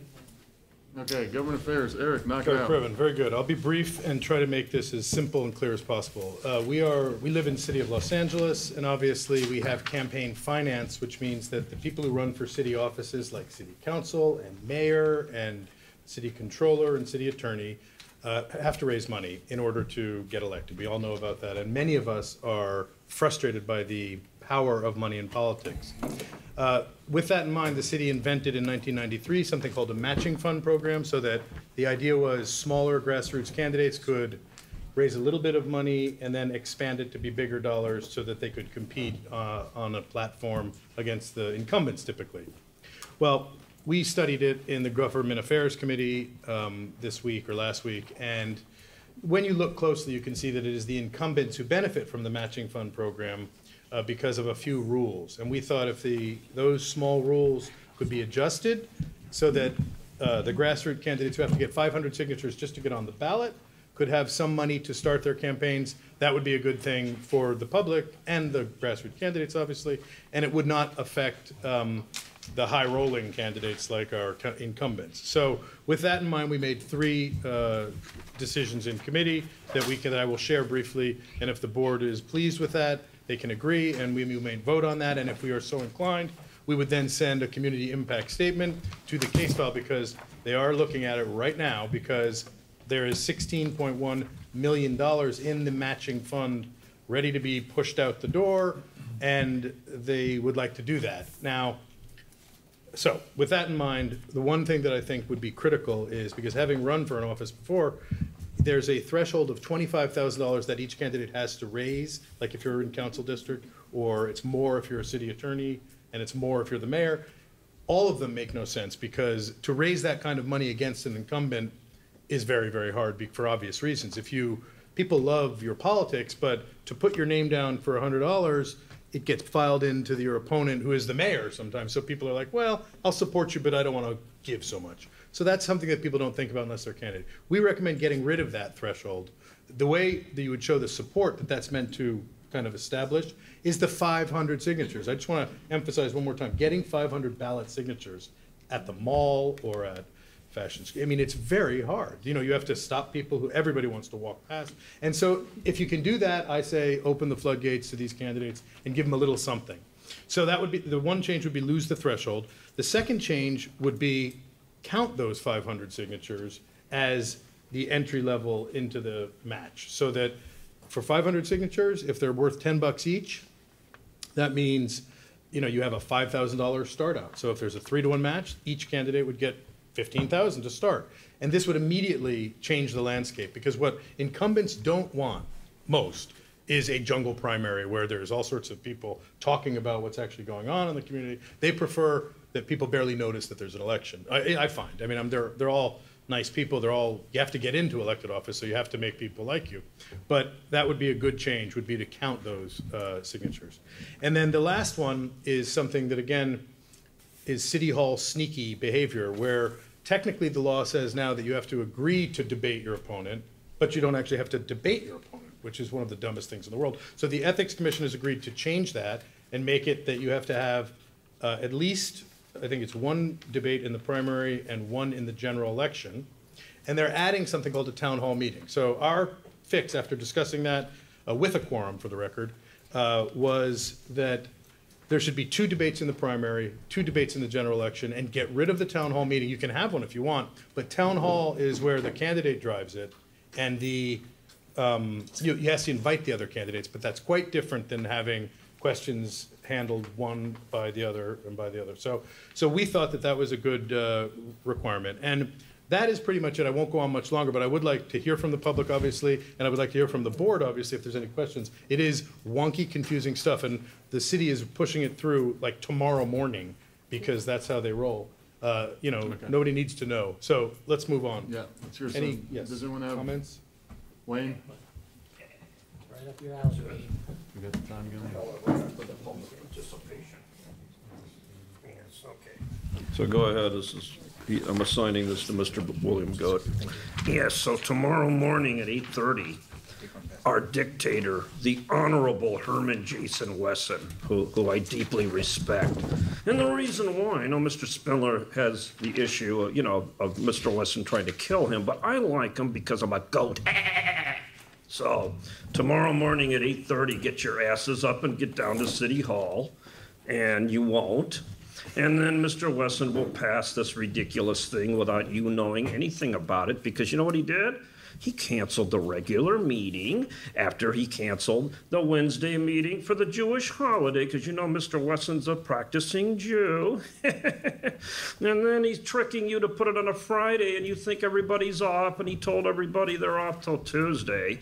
So again, he's the sneakiest little animal. He looks like a hamster with that mustache, and he is. So now, luckily for Jackass, the 1 minute is up. Thank you. Thank you. Do we have any other public comments on this? Board comment? By the fifth meeting, it gets old. Heidi, Patrice, anyone have anything to say? Craig, anyone? Alex, no? I Okay. support the Previn provision. Yes, Mr. Sussman. Yeah, I'm in favor, besides for the first two, but I don't think anyone should be forced to debate if they don't want to. It might work against them. Okay, thank you for asking. No, because if these recommendations are appealing to the board, our intention would be to send a letter saying that we've discussed it in Studio City and we think you should, and I want to get into what specifically we're going to ask for, because originally we thought we were going to say we support all this with some changes. But when I looked at the fine print, which we did, there's something called Charter Section 703, which is boring, but what it says is that that you can't amend what the Ethics Commission put up. You have to say no to it and then change and bring it back. So what we're going to do is actually say no, but we like it just with these changes. So it's going to be a letter to the mayor and the council saying these are changes we think would make it more fair and equitable. And I took the time to write up a note, which I will post, of course, if we approve it. And it basically, I could read it, but I think nobody wants to hear the whole thing now, do we? No. No, but it states those three changes. Mr. Sussman obviously is not interested in requirements for a debate, which is a fair point, but maybe others are. But let's go around the room if you want, whatever you think, Patrick. No, no one else said anything over here, Mr. Sussman. Denise? We're almost to the end. If they're doing this tomorrow morning, I suggest if you're going, you deliver this and you make it a CIS and post it. Because otherwise you'll never be seen or heard. Interesting. Thank you. Call the motion? Yeah, let's call the vote on this. This is not funding, so we can just do show of hands. Let's start with,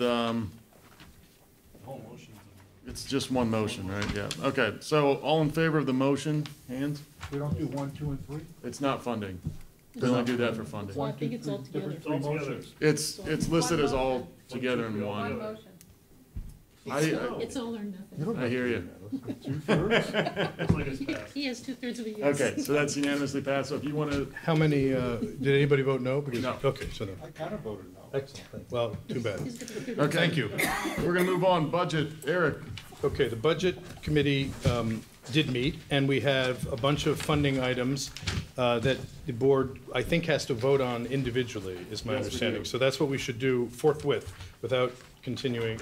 Maybe there's a good model, but the item A on the agenda is a neighborhood purpose grant for, it's listed as for $1,000 on the agenda to the Friends of Reed for an after-school math enrichment program. Walter Reed is the middle school over on Colfax. They're very good neighbors, there are folks. They did make a request, which I circulated to the board, for more, actually, than the $1,000 to contribute to their math enrichment program, which has a higher number. I think it's like a $7,000 budget. You know, the board would have to vote on that change, or we could vote on the $1,000 as written. That's, someone would have to move. Yeah, make a friendly amendment. Right, so if anybody is so inclined. I'm gonna real quick point out something about that. Last year, we gave, we did not give any money to Walter Reed last year. We gave $3,000 to Carpenter and $3,000 to Rio Vista.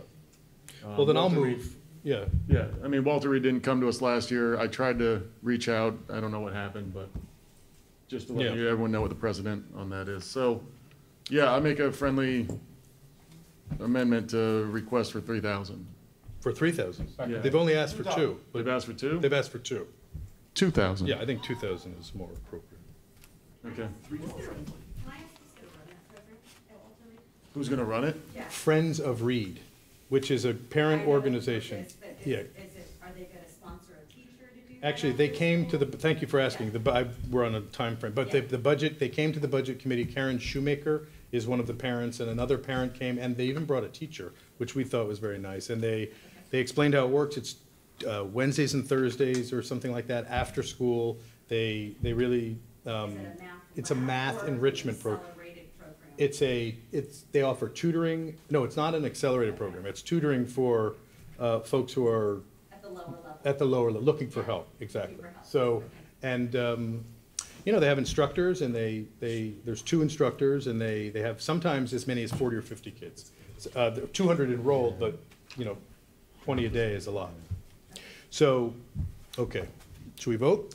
Or other comments? Yeah, let's call the vote on this. Oh, we have another comment. I'm the parent. Yo, you're here. Oh, let her speak for 1 minute. I'm so sorry. Bless you, Patrick. If I can. Exactly. If I can, you know, second your 3,000. Oh, I see. No, I didn't say that. What? Appreciate it. Oh, I see. Only because we are a Title I school, and a lot of the kids are low income, and we're trying to, we fundraise as much as we can. I'm one of the secretaries. I have 2 kids at the school. I am a Sherman Oaks resident. I'd like you to know. My kids go to Walter Reed because of the programs that they give the kids after school. And we fundraise for most of them, but we are trying our best to market this math tutoring a little bit more. And there are 2 teachers that we pay for their services to tutor the children. They provide packets, they help them with their homework. It is very beneficial, and we really raise some of the grades for these kids that are the Title I students that deserve, I think, an extra little help, because they're not getting it, a lot of it at home with their parents because they're double income. So we're doing our best to try and make it as much as possible. So if I could raise that to 3,000, that would be great. But we appreciate whatever you guys can give us. That would be very grateful. Well, I have a. Eric, if I may, I don't know, when you hand in the MPG, I would make sure there's no reference of Friends of Reed investigating the possibility of flying the SCNC banner, Colfax. It looks like an if-then kind of situation. It's not. So I don't know if you have that in the verbiage of the MPG. No, I don't. Strike it, because it's not a contingent. We don't want to look like we're being. No, but we do. We would like to. No, agreed. Exactly. Fair enough. Separate thing. Yeah, it's not on the MPG. But the MPG's made out for 2,000, so isn't not? So I don't know. Yeah, it is. So for the purposes of the paperwork, I have a proposal. Okay. Take the 2 if that's okay, and then maybe you could come back for some other program, because it's early in the program, in the year, and we'll see how you're doing, and we're very happy to support the school. Does that seem reasonable, Patrick?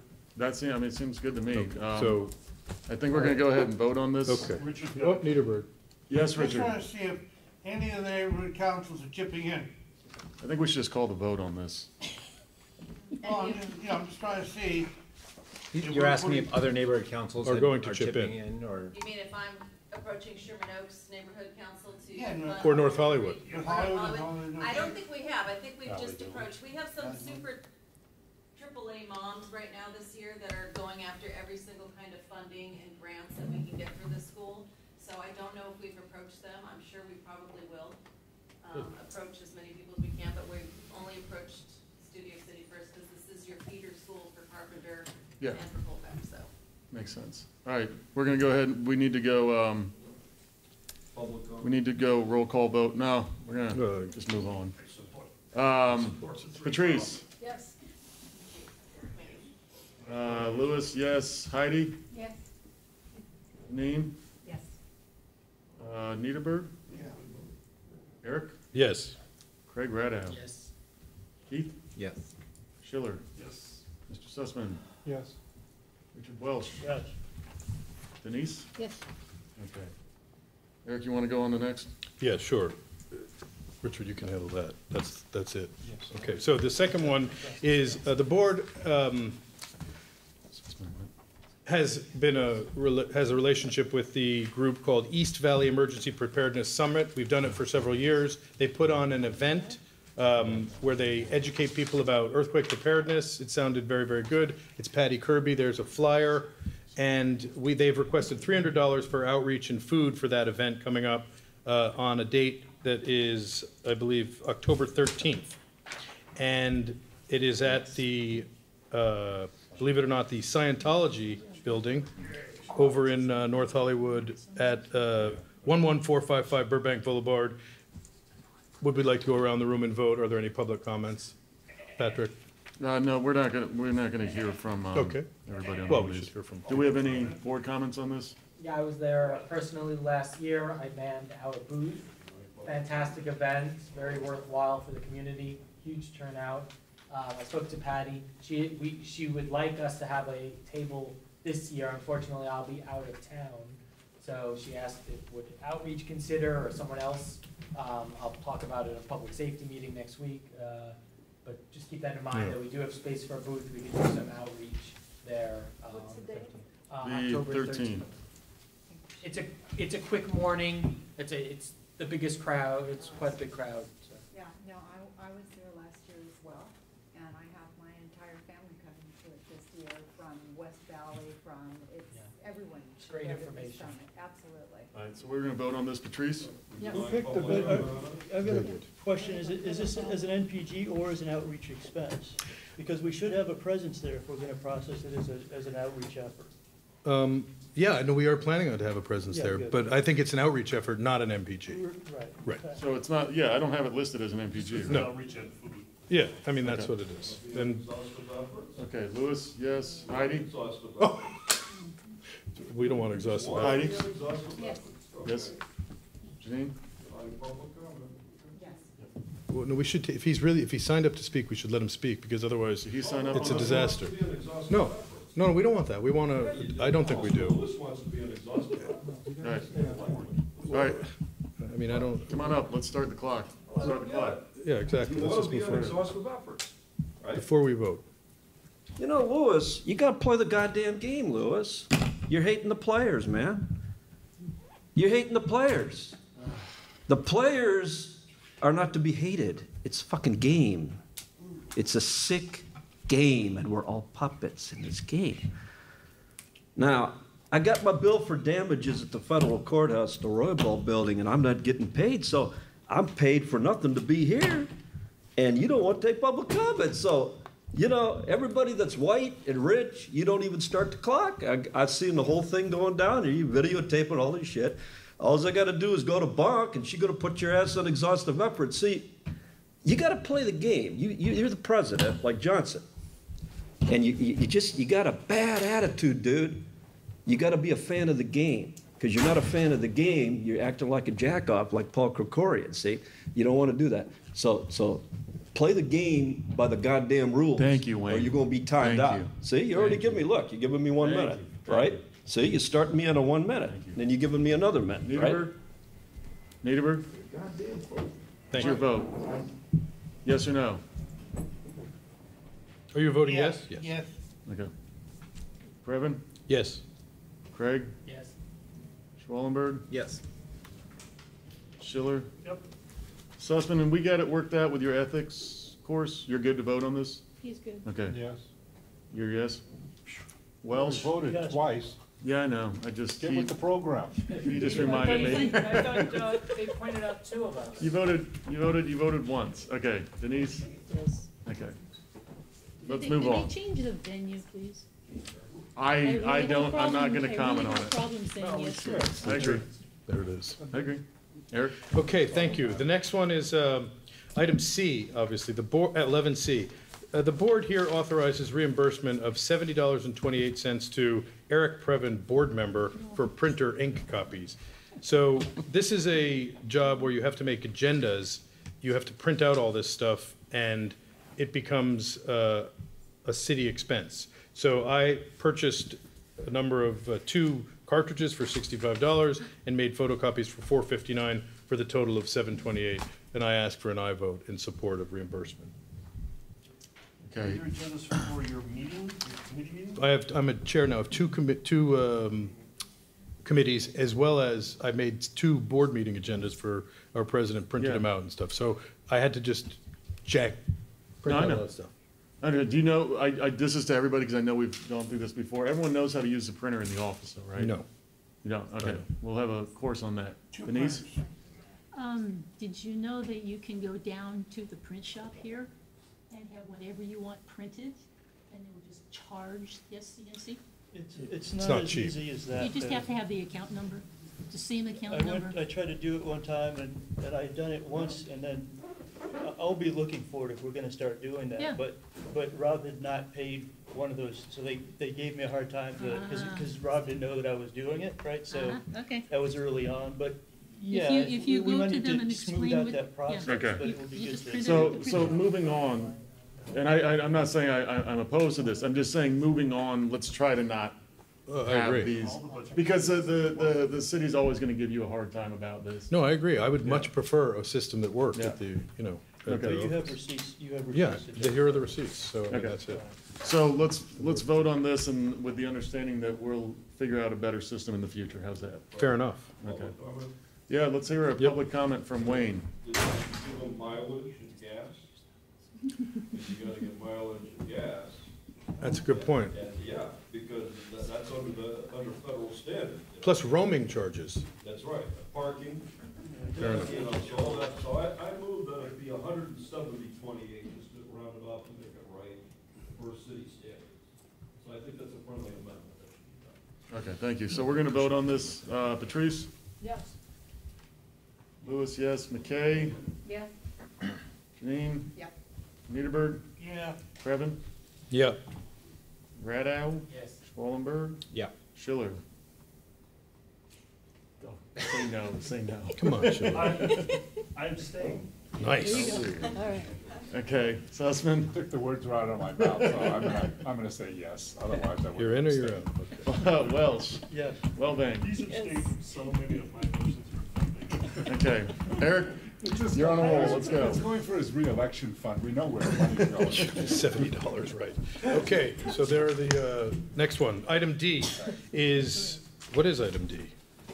Reimburse Patrice Berlin for refreshments, Oh, yes. $252.48 for July board meeting. Correct. Now, this one, we have voted on once before, but we were advised to vote on it one more time to make sure that we do not have a problem. So we need to do another roll call vote. Correct. Just to make sure. Just make sure we were really serious about paying you back. Everybody change their vote and mess with them. Can I just ask, what was the problem with the first vote? No. Nope, because we don't know and we can't really. Okay, so we're gonna move on. If somebody wants to try, if somebody has an answer. Yes. Okay, Lewis is a yes, McKay? Yes. When was there a vote? Yes. Yes. Niederberg? Yeah, vote now. Previn? Yes. Radow? Yes. Schwallenberg? Yeah. Schiller? Yes. Sussman? Welsh? Yes. Wellvang? Yes. Okay, Did you go down last one? no, we're good. Yeah. But, Okay. Now, are we ready for item E? No. Okay, item E is, no, we're not ready for item E? Yes, we are. We Let's are, go. okay. Item E is up to $120 for a service called a U-Mail, through which it takes voicemail messages to the phone number that we're advertising on all our agendas and converts them into email messages to the board. So this is approximately $10 a month for 12 months, up to, we ask for the board to approve it for the first year, see if we like it. Brilliant. Okay, let's hear a public comment on this one This one from needs to Wayne be from filled Encino. It's too low, make it higher, I don't like it. Okay, thank you, Wayne. It's too low.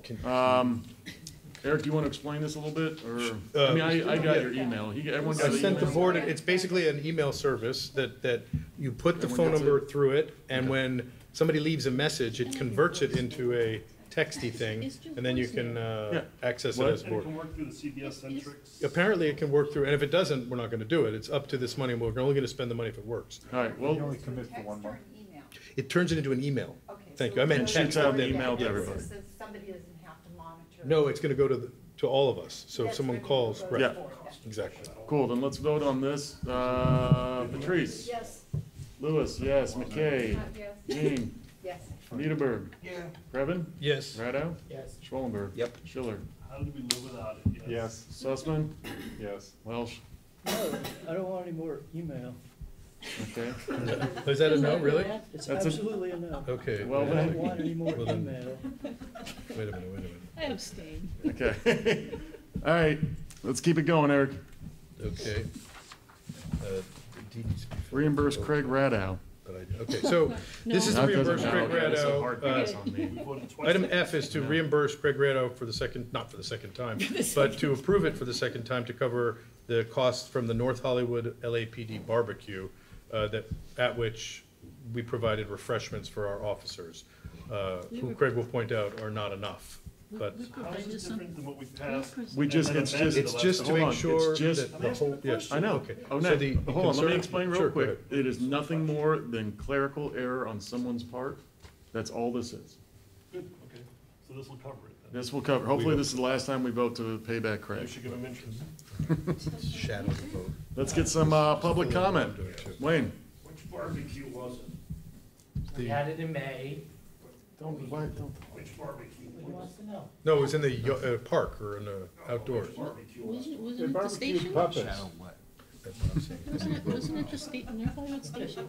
Next time, make sure it's Lowry. It's the same thing. All right, we're gonna vote on this. That's not important. Patrice? Yes. Heidi? Right, just check. Jean? Yes. Niederberg? Yeah, I saw it. Previn? Yes. Radow? He was there, yes. Schwellenberg? Yes. Schiller? Yes. Sussman? Again, yes. Welsh? Yes. Welding? Yes. Oh, okay. I'll abstain, I don't care. Okay, Eric?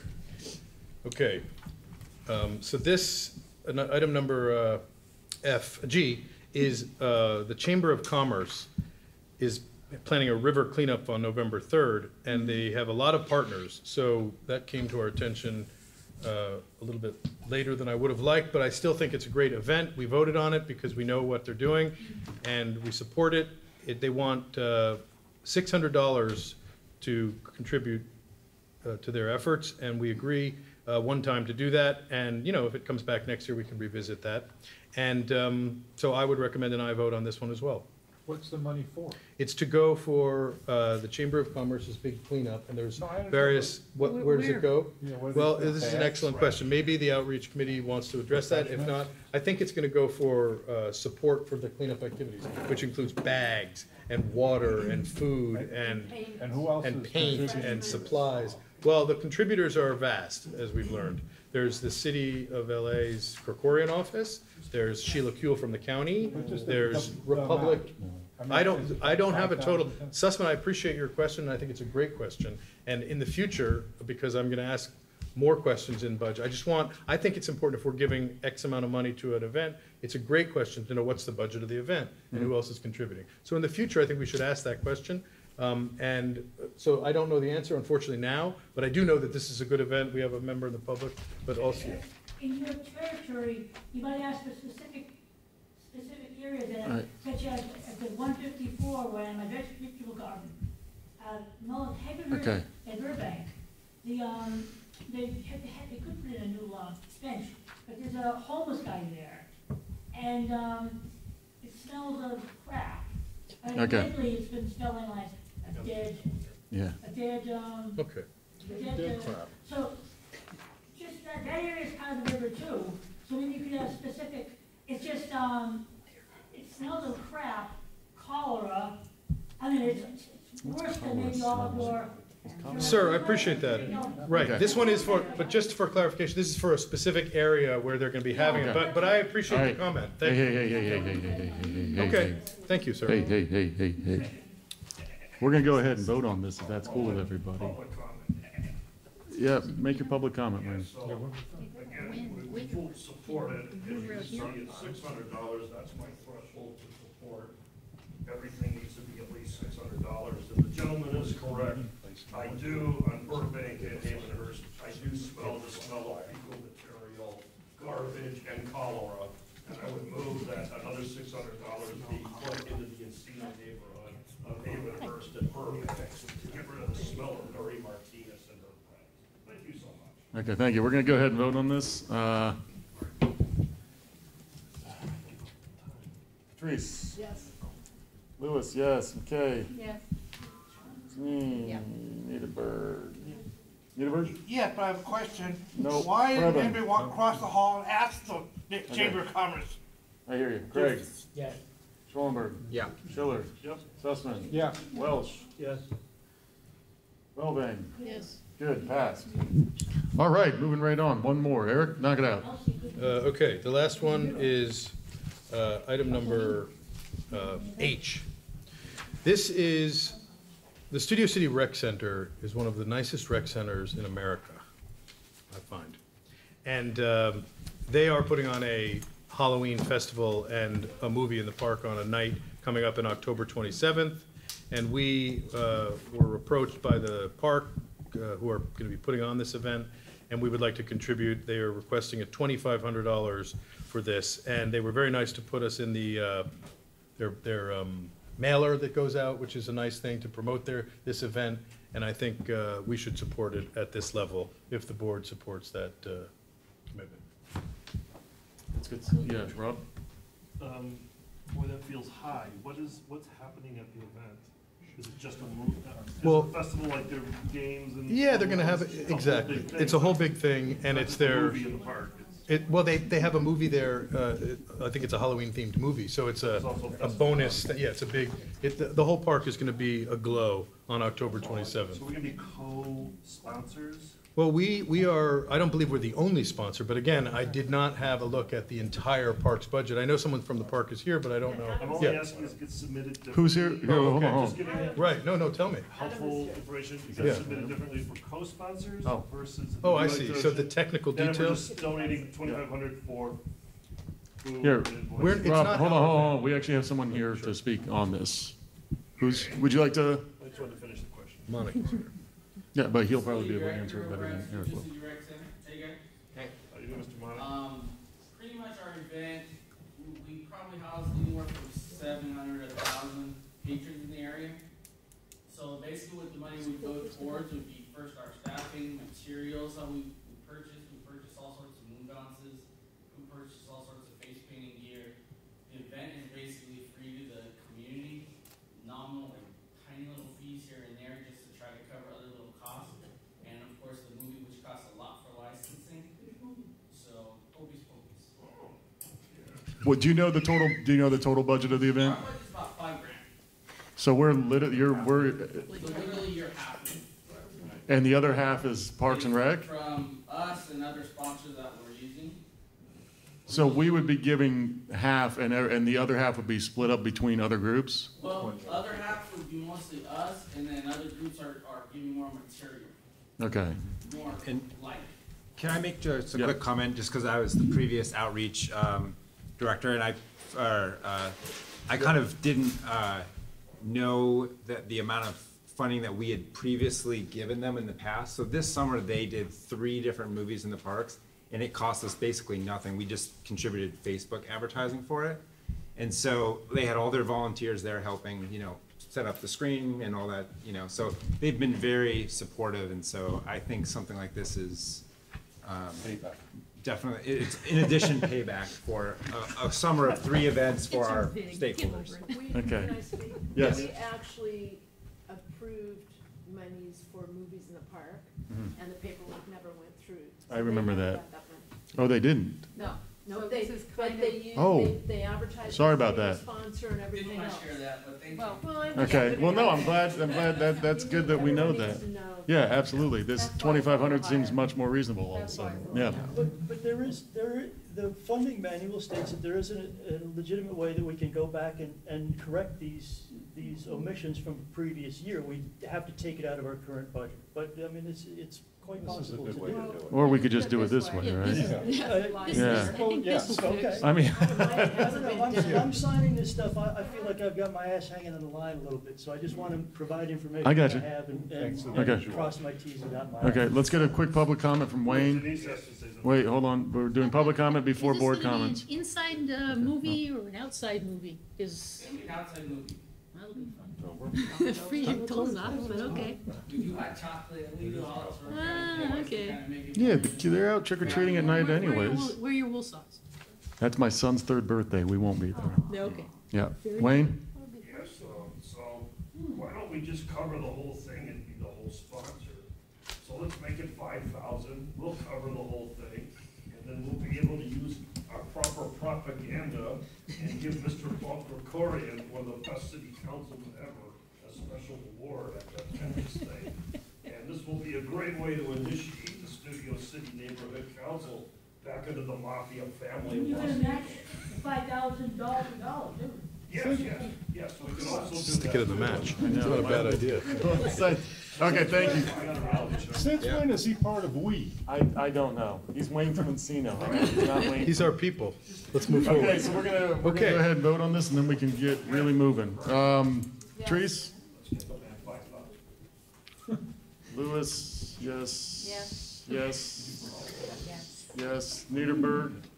Yeah, but I was saying that we did help during the Eric? summer ones. Yes. I ran the projector, so I know we helped. Craig? Yes. Schwallenberg? Yeah. Schiller? Yes. Sussman? Welsh? Yeah. Wellvane? Yes. Love me some Monica. Yes. Now we're going on to number 12. Treasurer's report by Richard Welsh. Richard Welsh, ladies and gentlemen. Hold on, it's not time yet, I need to get these two pieces of paper here. Why don't we move on to outreach, and we'll circle back to you, Richard. Yeah. Outreach, Patrice. These have All to be right, done. so, actually, we I can circle back discussed now, Richard, and look. The Tree People event that we have coming up, we've already discussed that with Jessica. We discussed the cleanup day that we're involved in, as well as the park, so we'll just Yeah. let that go. That we'll be posting these, sending out an e-blast on all of them like the week before, so that takes care of that. So Cool. a couple other things that we discussed are. Guys. And this is just an idea that we came up with is, with the homeless committee, this isn't really homeless for homeless people, but is anyone ever thought about maybe coming up with some type of event for the homeless animals out there? There's a lot of homeless animals out there. Is there some way that we can contribute to the shelters or whatever for the animals?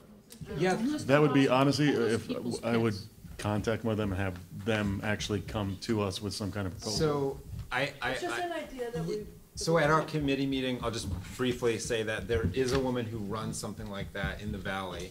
And there's actually two that I've met, but one that I've met that does a lot of work and pairs, she has events where she'll bring a vet out to the park, and she does a lot of outreach with, exactly.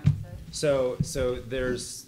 Is she a nonprofit? Where She's a she can bring out nonprofit, there? and I encouraged her to contact Eric and get the process going for asking for a grant. All right, and Cool. other than that, we talked about finding maybe a social media person to take over our social media, which Janine has a little bit to talk about since she was involved in that. Yeah, just in my industry, the fashion industry, obviously a little bit Facebook, but really a lot. Instagram is a great way and is the way so many people are getting their information today. We have a lovely new website, and that would be, I think, a wonderful way to truly reach out. A lot of, I'm talking to people right now, and you know, it would be the sort of thing that our movies in the library could be put on Instagram with hashtags like, you know, October Great Scary Movies, and people from all over Los Angeles who are looking for Halloween movies to go to will see that. I think it's just a great way to really use social media to increase. Yeah, you're talking about hiring somebody? Yeah. I could do it. I was gonna say, I have a feeling, Craig's in PR. Yeah, I'll do it. So let's talk to them. I got it. Instagram, it's gonna be Studio City, it's gonna be Provisions, Damn. If you run the, It's gonna be a lot of selfies. if you're serious, Craig, if you're serious about administrating overlooking the account and doing the postings and stuff like that, I'm totally willing to make the imagery, do the Photoshop, that end of stuff. Everyone to can help. submit. It's really, it's really important what the hashtags are Agreed. to make this. I'm gonna tell them it's a good idea. Okay, we have appointed Craig. If I say I'm gonna do something, I'm gonna do But it. I would also All right. love it if, It's a good idea. just quick, Patrick, very 10-second comment. Janine, I think it's a great idea also, but it might be nice if we're gonna do like a rollout of something that, you come up with some hashtags to share them, with the, maybe we could bring them back to a meeting and then roll them out, or is it, especially if it's defining. Contact. Yeah. Okay. Not expert, Great. we all can do it, but I'll. All right. Yeah. All right, sounds good. Is that cool for, okay. Mr. Welsh, are you ready now? Yeah. If not, that's fine, we got more. No, look, I don't, really, honestly, I am treading water with this stuff. It's not necessarily my thing. I'm Yeah. trying to come to some synchronicity with my third Budget chair. Budget committee chair. So look, the short answer is we've spent maybe about $1,000 out of $42,000. Right, with this round, we're gonna bump that up. Yeah. And we have some from July, which is in process. I'm trying to figure out what's going on with the Tree People Wildebeest hunt. What is it called? It's the P-22. P-22. It's the Wildcat. Yeah, it's the kitty. Is it an event? This is a huge thing with the city. Is it an event? Is it a neighborhood purpose grant? It's a state event. So No, but wait. yes, we did approve it and it's been submitted, but once but the way the city and the city clerk looks at this stuff is different than sometimes the way we word it or the way we process That's right. it. So when I just would ask people to be a little bit patient because we're all trying to figure this stuff out. I'm not trying to hold anybody up or, I want to get this stuff done. But it's a different process even, and Rob, you've been great in giving me some advice and helping me to understand the ropes, but it's even a slightly different process now than it probably was last year. So we've got this paperwork taken care of, and I'll get that in as soon as I possibly can. And we'll see what happens. There might be questions on some of this stuff. That's the way it goes. Do you want the flyer for that? For the event? No, I don't, I mean, no, it's not one of the required documents for the uploading into the city clerk's. Yes, sir. For the treasurer. Are we Yes, clear now sir. as we spend our money? Do we have all the BACs in? And I submitted that one they were missing. We may have, Content. I don't know, did we pass an approval of a MER last month? We passed one every month. Did we pass it last Problem was month? we're missing a signed one. No, for we May. didn't pass it last month because you weren't here, so we didn't have a MER. I sent a MER, but. Did you? I sent a MER, Okay, but. sorry, I understand. Yeah. This is a very tough work that we're doing, actually. I understand that. Yeah. And I can't ask for anything in terms of, understanding that I'm not willing to give to anybody else. So, we'll need to pass that next month, but I think we're mostly current. You submitted MERS to the board as an email 3 days ago. But the one No, for, he's talking about the one for August didn't make it onto this agenda. I think he's talking about August. 2017. Okay. No, I'm just talking about last August. Oh. Right, because I didn't think we passed one from last August, so we have a MER for. Wait, when you say last August, do you mean 2018? Yes, that right now is. I'm asking, here's what I'm asking, because they were gonna freeze they weren't gonna let us spend their money. I looked online, and if we spend $100, it's like, because we're holding up a BAC and the emails I've been hearing. No, that was because we hadn't completed our budget packet. Right. Our budget packet, but that's complete now, but there are a couple things that are lurking out there, but right now, I think So we can spend our money. we're okay. But Yeah, I've been told that we're good with, our money is there and able to spend, and Mr. Niederberg has a credit card that he's going around and shopping on. And they won't let you onto the board I have as a second signer, but Okay. but you are able to use the card and I to use sign. the card, but they won't accept Okay. my submission of the receipts. While we're talking about this, I'm sorry, the idea of an alternate signer is something that we should definitely consider. If somebody wants to take the training and become an alternate signer, so that. Just be an ultimate submitter. It's just like, Hold on. just having access, yeah, you have to take the training, you have to be an alternate signer. Yeah, okay. Eric, do you have something to add? Yeah, I have just one, first of all, I want to thank Richard for enduring this horrible job. It is not fun to be the treasurer. There's all these pesky rules at City Hall that are difficult to master, and I appreciate his effort.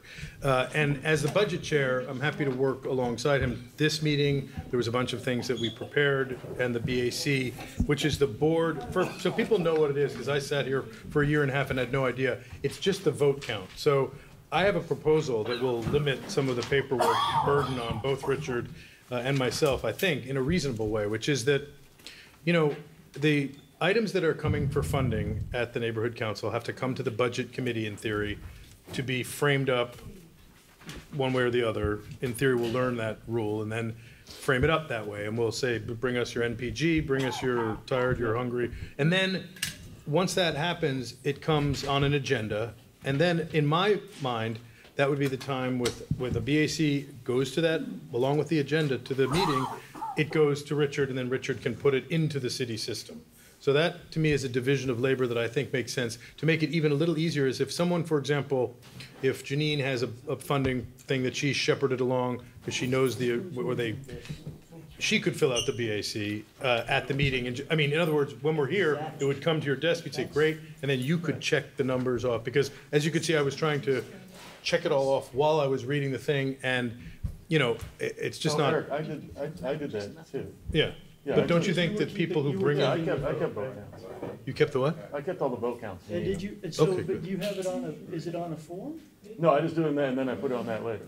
Okay, so, And then who so that's signs what that's the process that we're trying to streamline, and maybe there's a way to do it with some of our 10 hours of clerical help? Yeah, it's not, but I think we're like virtually there. It's just about. This needs to go from the agenda into this form, and there's no reason to keep it electronically, but we can. I don't want to. All right. Put this out offline. Yeah, let's smooth it out and we'll Can we get get it it? good. I did send a copy or a link to the clerk's generated MER for last Yeah. month. So we need to vote on and the that? previous month. We can vote on the August MER, not the Yep. July month. Yeah, so okay, so all in favor of accepting it? We need to do the, You have to go we need to voicey. do a voice vote. Do you? Voicey. Okay, all right. No, hold on, we're Voicey, voting on voicey. whether or not to accept the MER. Just public comments. We all appreciate in the other 97 neighborhood councils what a good job that Mr. Wells is doing by not spending the money that way. The rest of us get your money. Keep up the good work. We love the incompetence. And I appreciate the nervous reaction. So what you have to learn to do, Mr. Wells, is do like Paul Krikorian and the rest of the city family. Just steal the money. Don't worry about it, because nobody's looking except us and Mr. Previn. Mr. Previn's always in contact with the FBI, so anyway, keep doing a good job. All right, cool, thank you.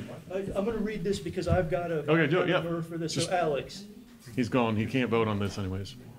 Andrew, Andrew, say yes. yeah. Okay, Craig, Yes. Eric, Yes.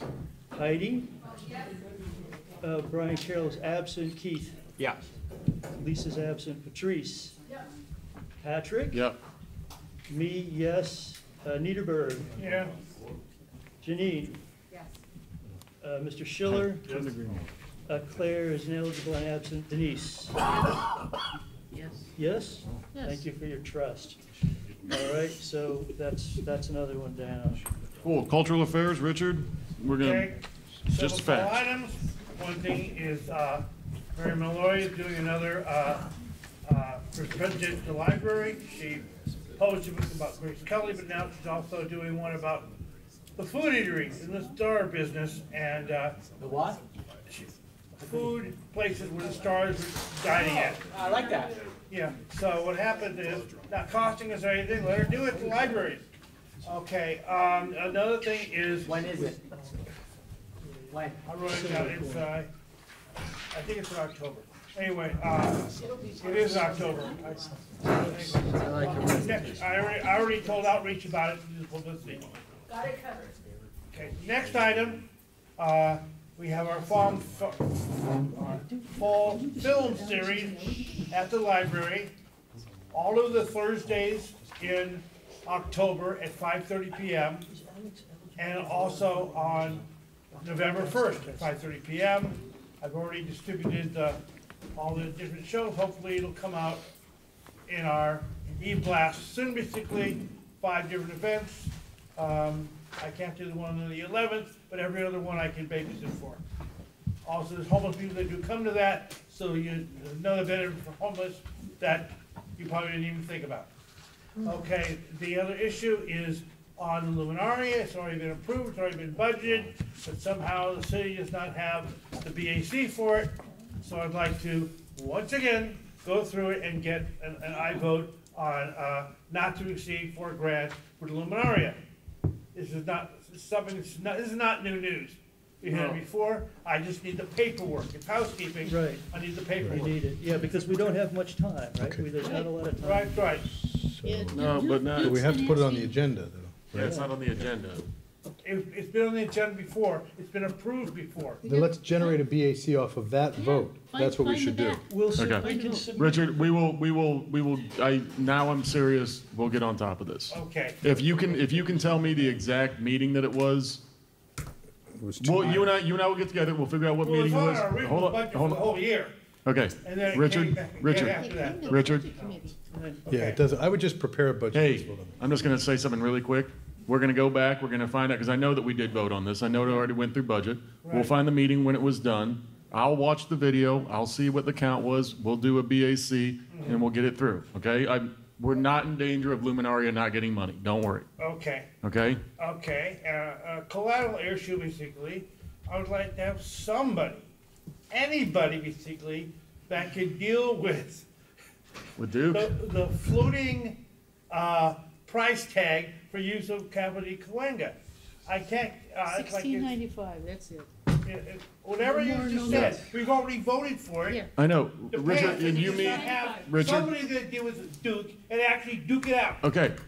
There's I know that you and I are on that email chain with Jessica about this. I'll go back and read those today. We'll figure that out. I'm not dealing with Duke though. Okay. Okay, but I'm Been there, saying. done that, have Yeah, some. no. I'll pull in the heat. Okay, It's been very frustrating. I hear you. I got the heat. We All got it. right, thank you, Richard. No. Sure. Motion to adjourn. All right. Do we have any comments from the board? Heidi, we're gonna go around. If you don't have a comment, that's fine. Okay.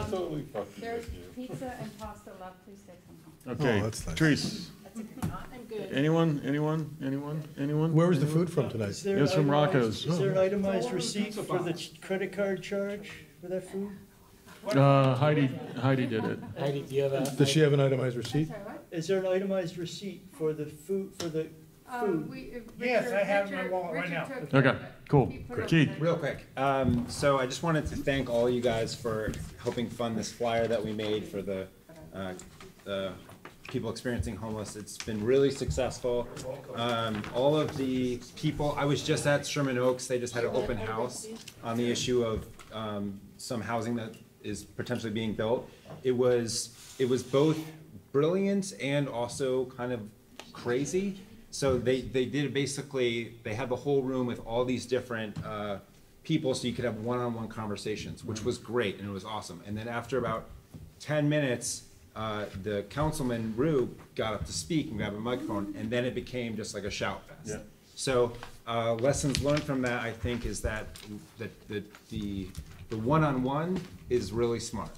Hosting someone to, if you're not gonna give the naysayers to elect someone to basically like debate the issue, that's maybe one way to deal with it. But I think don't have kind of a big council member. It's much smarter just to do an event that so people can really learn and go around and learn. So that's something from that. We had a committee on homelessness meeting, and our goals are to have 2 events in like early November, and one is going to be doing outreach, to the businesses on Ventura Boulevard, making sure that they see this flyer so that they can give, as they are interacting with people, they can hand them out and they know what resources are available.